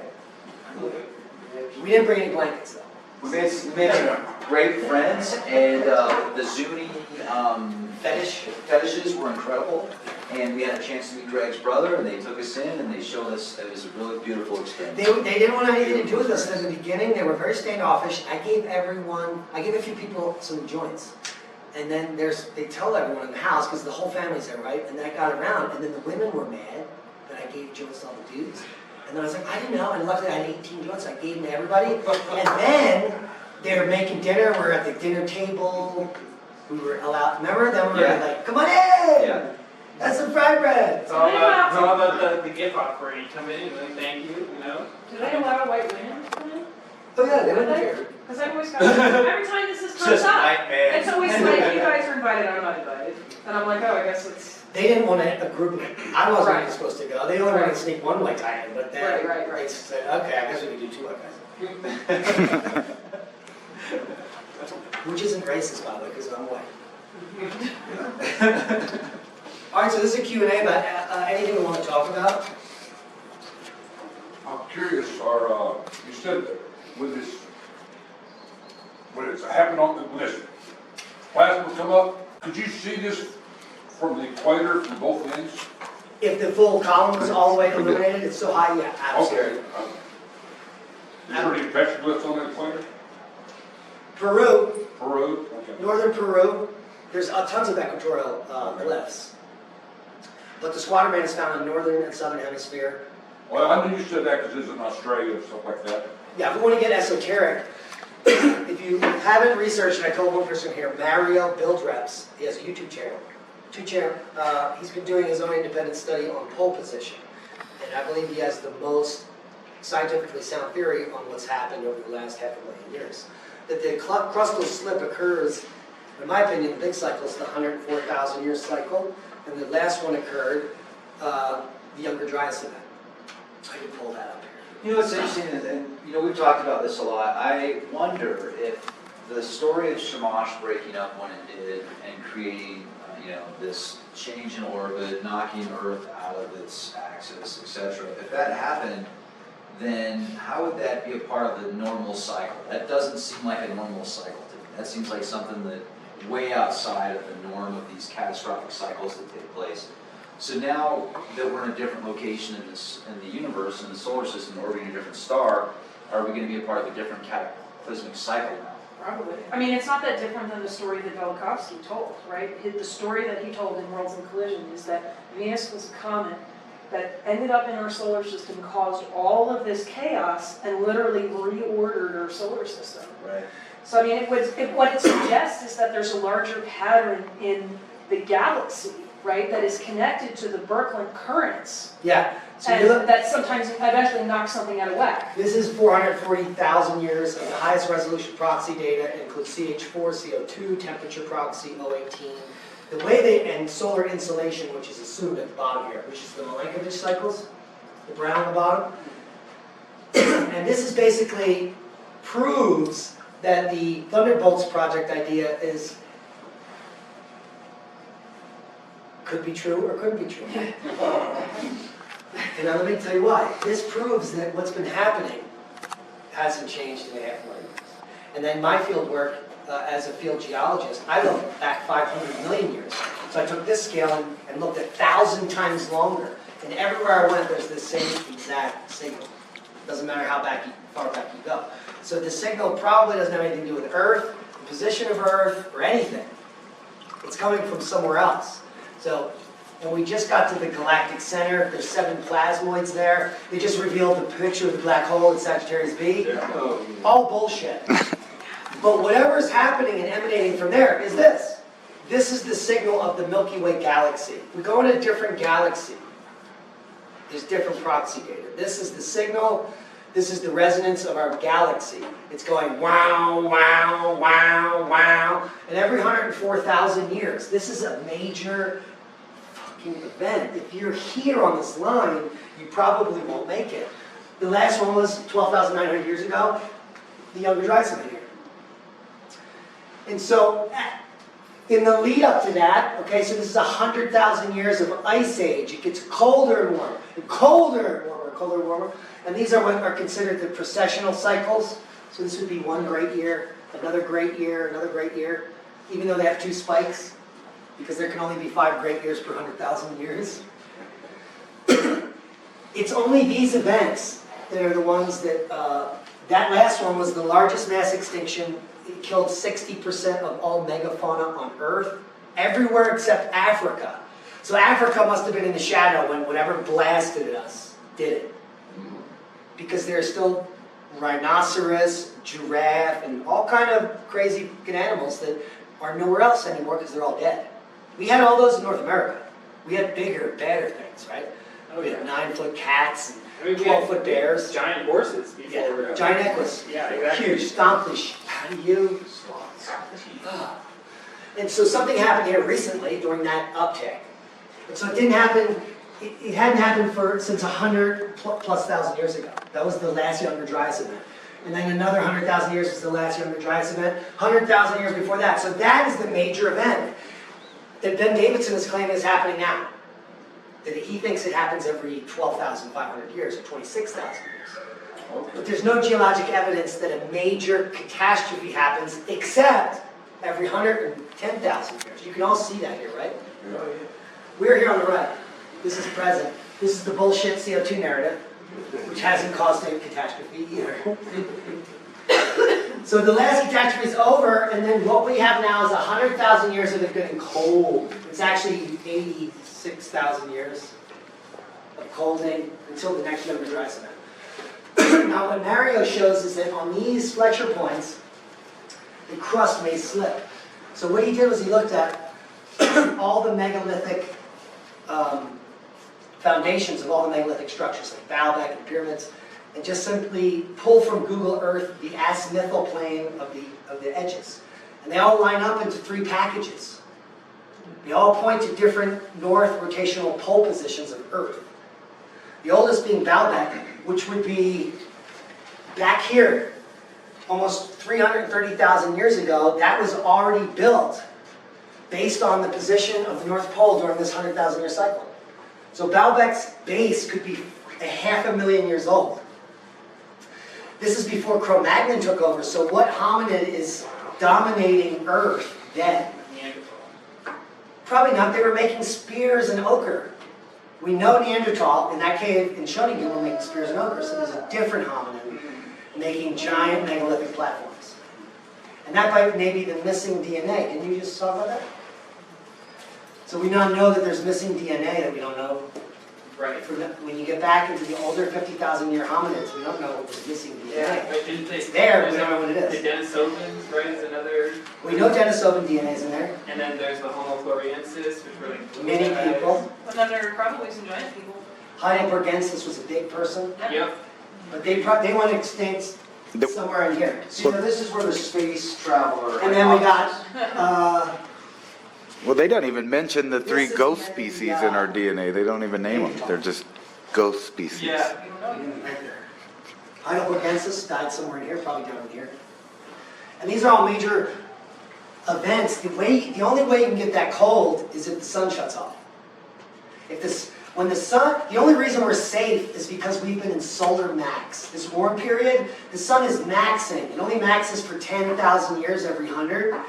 And we're in it. These are called interstadials. This is when everything's good, everything's good, everything's good. The rest of the time, everything sucks. Because it's extreme, and the sea level drops 300 to 400 feet. And there's big ice, there's huge glaciers everywhere. The Rocky Mountains had ice caps all the way down here into New Mexico. It's still hot as shit in the desert, but there's ice caps. So every spring and summer, can you imagine there's melt seasons? Nobody's living by the side of the creek. They did that for a while until everybody washed away. So it's very difficult. What they found was that all of the ancient cultures during the last ice age lived on the margin of the glaciers. Because that's where all the natural resources flop, that's where all the fresh water melts out. Right on the cusp, where the glaciers melt out, the mountains is where all the life was. The first cultivation of any crop is cannabis, dated 14,000 years, at the edge of a glacial moraine as it moved back, as we were melting. They were cultivating cannabis. Not the kind you smoke. Who knows what they're using it for? Probably seed protein. Yeah. Because that's where you get hemp seed protein. So, this is what we're dealing with in the bigger picture. You don't really have to worry about any catastrophe happening, a major catastrophe, a mass extinction. But we drop off. So this is the beginning of the ice age. It's called the sea level fall surface. And so for the next 80,000 years, we enter a new environment that remains the same geologically for the whole time, with small fluctuations. I just want to throw in here too, if you consider that this is the signal for our solar system, or you said galaxy. Galaxy. Is it The really Milky galaxy? Way galaxy. It's emanating from the galactic center. Right, so I The mean, galactic current sheet is light years from us. So if something happens in the galactic center, it would take years Yeah. to come out to us. well, but also Thousands. consider that every galaxy is also going to have its own resonant signal, which creates a really interesting phenomenon, right? Because if you've ever seen like a wave function with another wave function, you add them together, then you get like a whole new pattern, right? And there's a signal for the even larger pictures. It's just kind of fascinating in that regard. And if you think about it deeper, we can't ever advance more than about 100,000 years. Yeah, That's why we have this we have to amnesia. keep starting over again and again and again. And the last start over was just 12,000 years ago, when everything that we work for for 100,000 years trying to stay alive in an ice age. As it got colder and colder, and then it all got destroyed.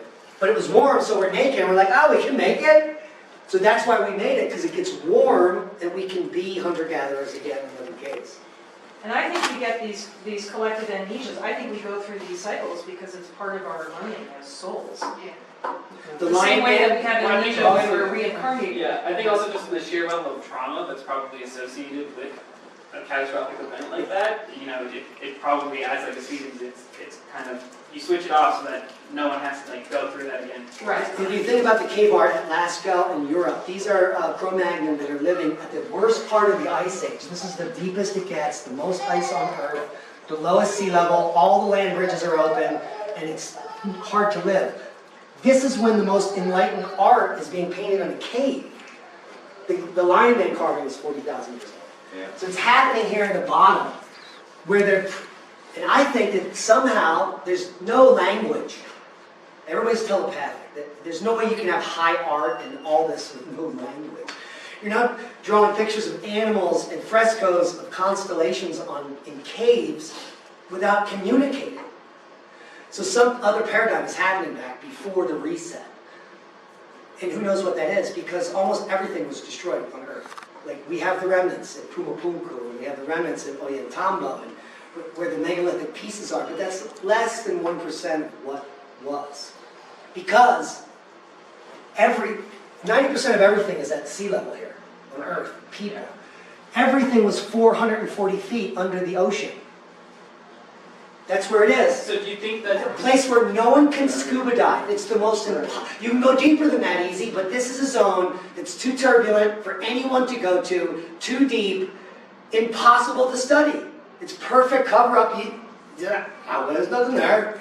If we were to go down and search between 300 and 400 feet on the coast of the Earth, you find so much? you would find so much. There's like an entire city off of the coast of India, Well, underwater, that the government won't let anybody visit. The reason that's so shallow is because it's been lifting up for thousands of years. and There's a it's city now off the coast of shallow. Cuba too that has like over 150 pyramids. Yeah. And this is all part of the cover-up, so. Yeah. But do But you think sometimes- that we're heading, that we're Okay. heading towards the trend where you're saying that the sea levels are going to start lowering as They it gets lower? recede, So, this cycle. so I think in these next years we will start seeing, Dead bodies in Lake Mead, yep, in cities offshore. yeah, and that will be quite interesting. I'm sure, it's probably going to happen on scale where not many of us will be not likely to be here, but it'd be awesome, for the people that are to see that. And then if you think about it in terms of the Greek mythologies, you're going to come down here, and this brown curve is the Great Beard. And so this is how many times we become psychic and stupid again. What's the line connection? Trying to connect it to proxy data, Yeah, okay. which is a theory based on actual data. The proxy data is the further you go back, it's the more interpretational it is. This data is so good that it can't not be real. What people did for decades, graduate students, is go into these ice cores and with a syringe sample gas that existed on Earth at that time the bubble was formed. And can you imagine how many graduate students it took to get graphs like this? Millions of studies, millions of data points. So these are pretty high resolution. And then they corroborate it through with other proxy data, like tree rings can go back 8,000 years, which is barely this much. And then we have other types of proxy, like pollen, because we know when certain plants live. When you overlay it all, this is a pretty good idea of what's going on. And based on my geologic research, this signal goes back all the way to the beginning of life. Because you can go in a quarry and see the same pattern. In the beginning was the word, man, it was the sound, it was the frequency. Sound, And yeah. this looks like frequency. It does. Well, any other. Well, I mean, they've recorded what planets sound like, so if planets sound like something, obviously you can expect the galaxy to sound like Well, and this is interesting because Velikovsky suggested that the sound of God was planets in close proximity. Because if you move a planet from close by to another planet, it would make a horrific noise. That would be like a screeching, like a oh, and it wouldn't stop. It would be, it took a year to come by, the trumpets, it would be a year of that. Some people would kill themselves. In Revelation, Or go hide in the cave. in Revelation, it specifically like if you read Revelation, it talks about these events that are gonna take place, and the trumpets and the angels and such. It's actually talking about astrotheology, and it's talking about events that take place in the heavens, possibly asteroid strikes. But they knew about the astronomy, and so they put it in prophecy. So instead of thinking, like it's astrology, they think it's prophecy. God told somebody to write it down because it's prophecy, they write it in a book, and so this must be coming true. But really, if you're smart and you know about the stars and constellations, and you tell somebody, you write it up as prophecy, and then you create this book that is supposed to be the Word of God, and it's a great way to hide everything in plain sight. But most of the mythologies were actually written or translated by Freemasons, which is there's a code that you can follow that code, and you can actually decode it to understand how much of it does break down into astrotheology. So like the mythology is talking about Kronos eating his children. What if that was Shamash blowing up, eating planets around him, right? So, and then Jupiter, Zeus kills Kronos, right? So does that mean that Kronos, or does that mean that Shamash gets too close to Jupiter, and then that causes Saturn to explode, and then Jupiter launches out Venus somehow? Well, Jupiter doesn't even have a surface. What we're looking at is not a surface. It's only a solid central core. Jupiter's gigantic. So a planet would travel through that apparent surface, it's gas, and go right into the planet and disappear until it hit the core, which could then eject and be Venus. Well, and don't forget there is, And then it stays in there as the new core. Right. Because you would need a new core. Who's born from Zeus's head? Athena. Athena, thank you. Yeah. And is Athena connected to Venus? No, Venus No. is Aphrodite.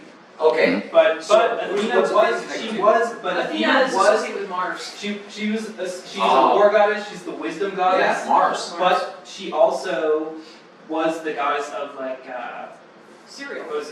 she was a virgin goddess, and she was not a love goddess in the sense of Aphrodite, but she had a different aspect Yeah. to her that was a love thing. So that I would say is Venus then. That could be the battles of Venus and Mars, right? Yeah. Mars is war and like primal instincts and such. And Right, and Venus Venus is beauty the and softer love. side of the same kind of thing, yeah. And so, but Venus then turns into Medusa, right? Because of all these plasma. Yeah.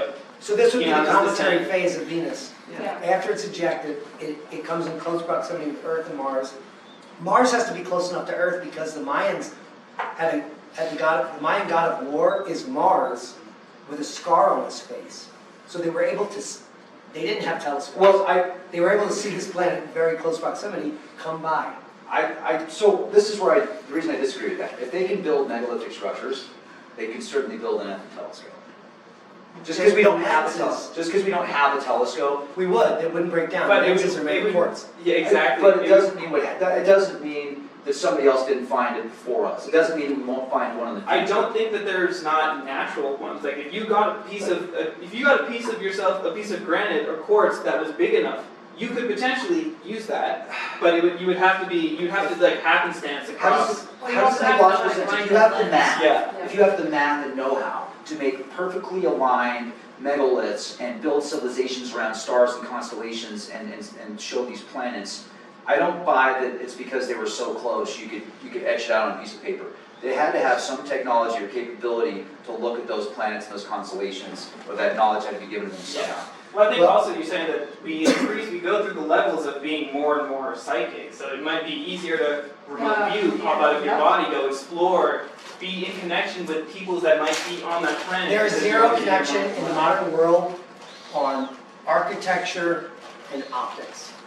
The Masons, all they needed was 3, 4, 5. And I'm a Mason, so 3, 4, 5 is the simplest math on Earth. You can calculate everything, perfect geometry, knowing 3, 4, 5, and it's a triangle.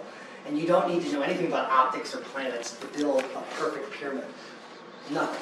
And so there's no connection between needing optics to building perfect. It's not even in any Masonic book, optics. But I think, if anything, the pyramid was the telescope. Yeah. You go, you sit in there, you get your consciousness charged up, and you zoom out and you go explore. Well, now we're getting into And the more of Pueblo, speculation. the Pueblo people, it's not speculation, we We know. know we can go out of body. We know I know that. I've had out-of-body experiences, but you're Well, still we know the speculating that they're Pueblo- using that to see the planets. The Pueblo revered the 18.6-year lunar standstill. They didn't have telescopes, but a shaman knew when he was standing by Chimney Rock that it was coming, because he was watching for a decade, that the sun was coming to the standstill, and he came up through those spires, and he ordained that they build Chimney Rock, the the facilities kiva around it. at the spot. He knew it was happening. He didn't accidentally stand there. He knew it was going to be there. And then it happened, and he built it. So they had advanced astronomical capability, but that's just because everything was a dark sky. It's not like today. Yeah. It was so dark that it would have been amazing just at night. They said at nighttime, back before all this shit, it was about as light as it is about at 6 a.m. 5 a.m., 6 a.m. That's how light it was outside at nighttime, before all the light pollution And that's and what stuff you like can that. see. And you would be looking into the entirety of the Milky Way. There'd be meteors coming in every morning. Well, in South America, every single one of them is an observatory platform at the top. Every one of the main pyramids from Mayan or Aztec have a platform for star viewing. Yep. And then if you go back into the Chinese myths, the three-legged crow. We also have things like the Yuga cycle, right? A 26,000-year cycle where we're, sort of lowly evolved and then we become higher evolved, whether it's around morals or intellectual stuff or technology and perhaps even things like telepathy. So maybe it's like when we're because it goes bronze, silver, gold, so perhaps when we're in the gold range is when we have this kind of, some people call it direct voice, or like a form of telepathy, Right. where we're literally downloading information. It might help explain things like the Dogon, who knew about Sirius. There's the theory that they were visited by aliens, and that's why they knew about Sirius B. Right. But perhaps they just downloaded the information. Yeah.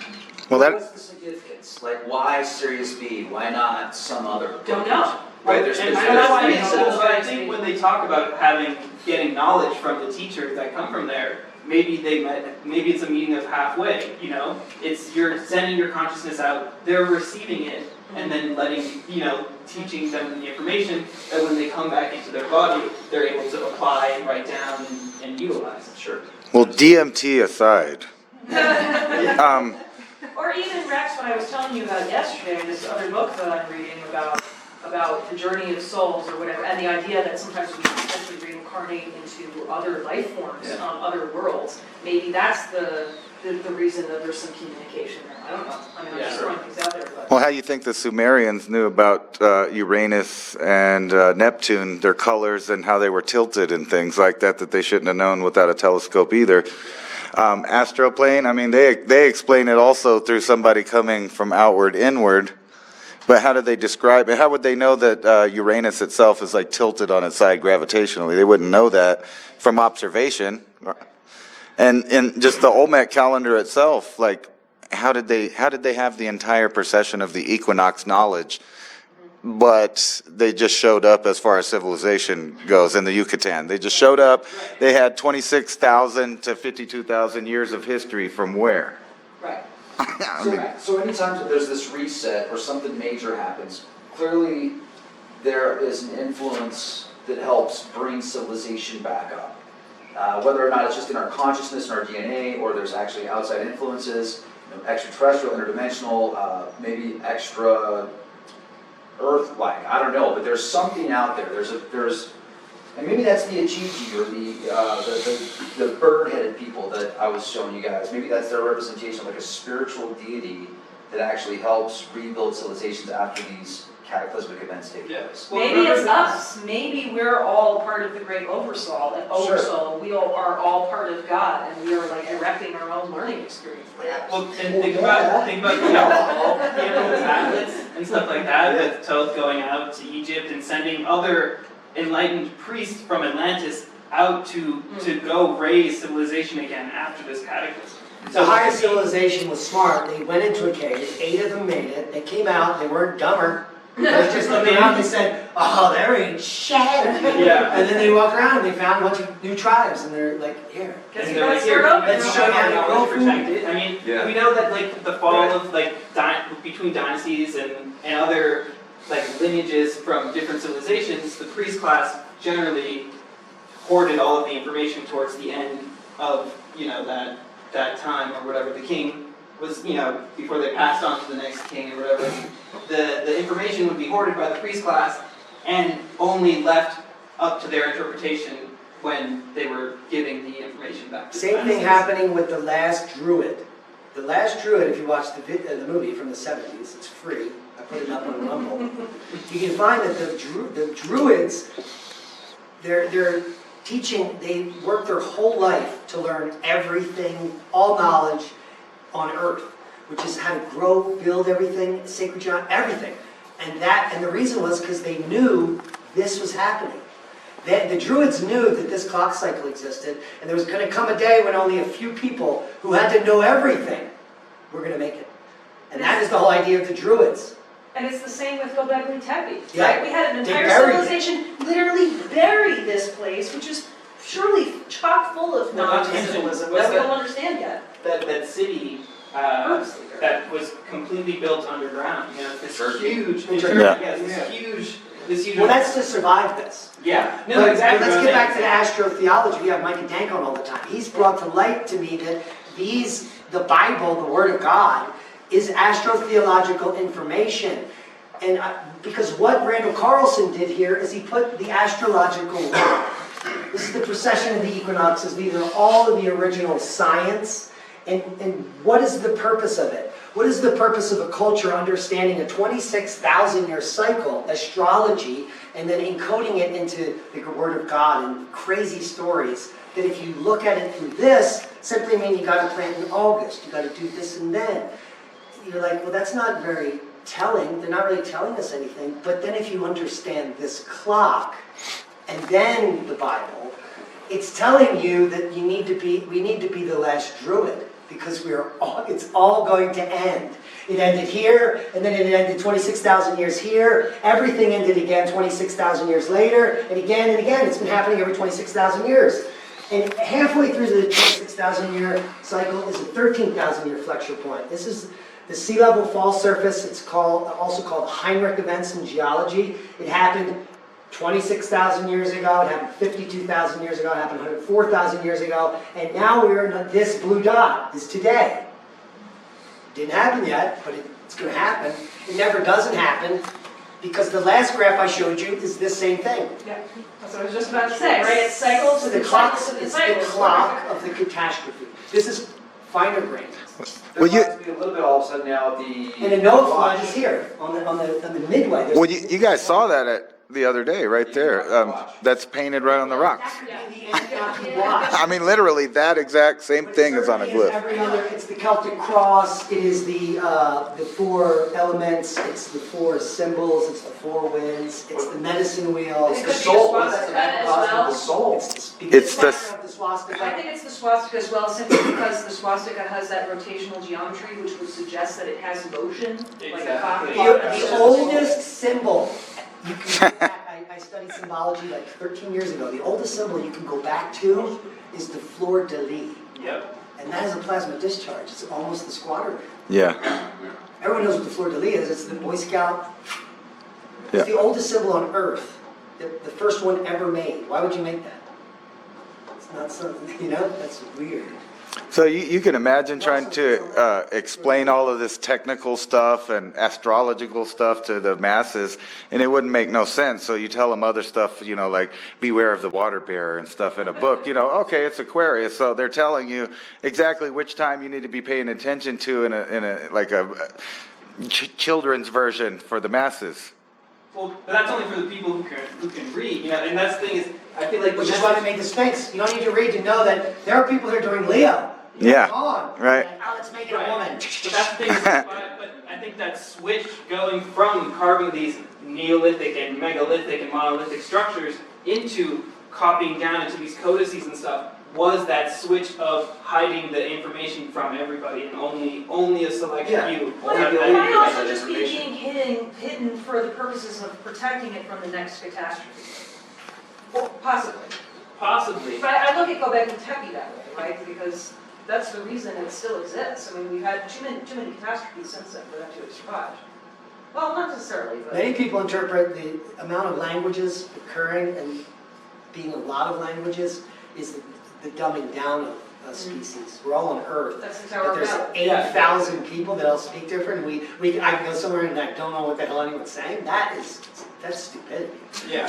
We could probably just make up 10 words and all understand what we're saying, the whole world. Yeah. But Well, when you consider we're how not many, there anymore. when you consider how many languages are related to each other too, so you're like, okay, well, basically, you guys are connected And we're here all somewhere. You guys speaking the exactly. same until they stayed apart. Yeah.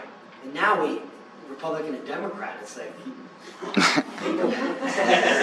this world is based on division, misinformation, and deception. We live on a slave planet now. Nobody is doing anything that their soul body was meant to do. And we're stuck because this is how we have to survive. We have to have a job, we have to pay our bills, we have to wear clothes because we'll get cancer. Okay, Do you think that humans were designed for this life right now? I doubt it. No, man. We're not supposed to. What other animals wearing clothes? Yeah, We're the aliens. And has to wipe their ass. Yeah, you never catch me wearing clothes inside my house, but I just can't go outside like that.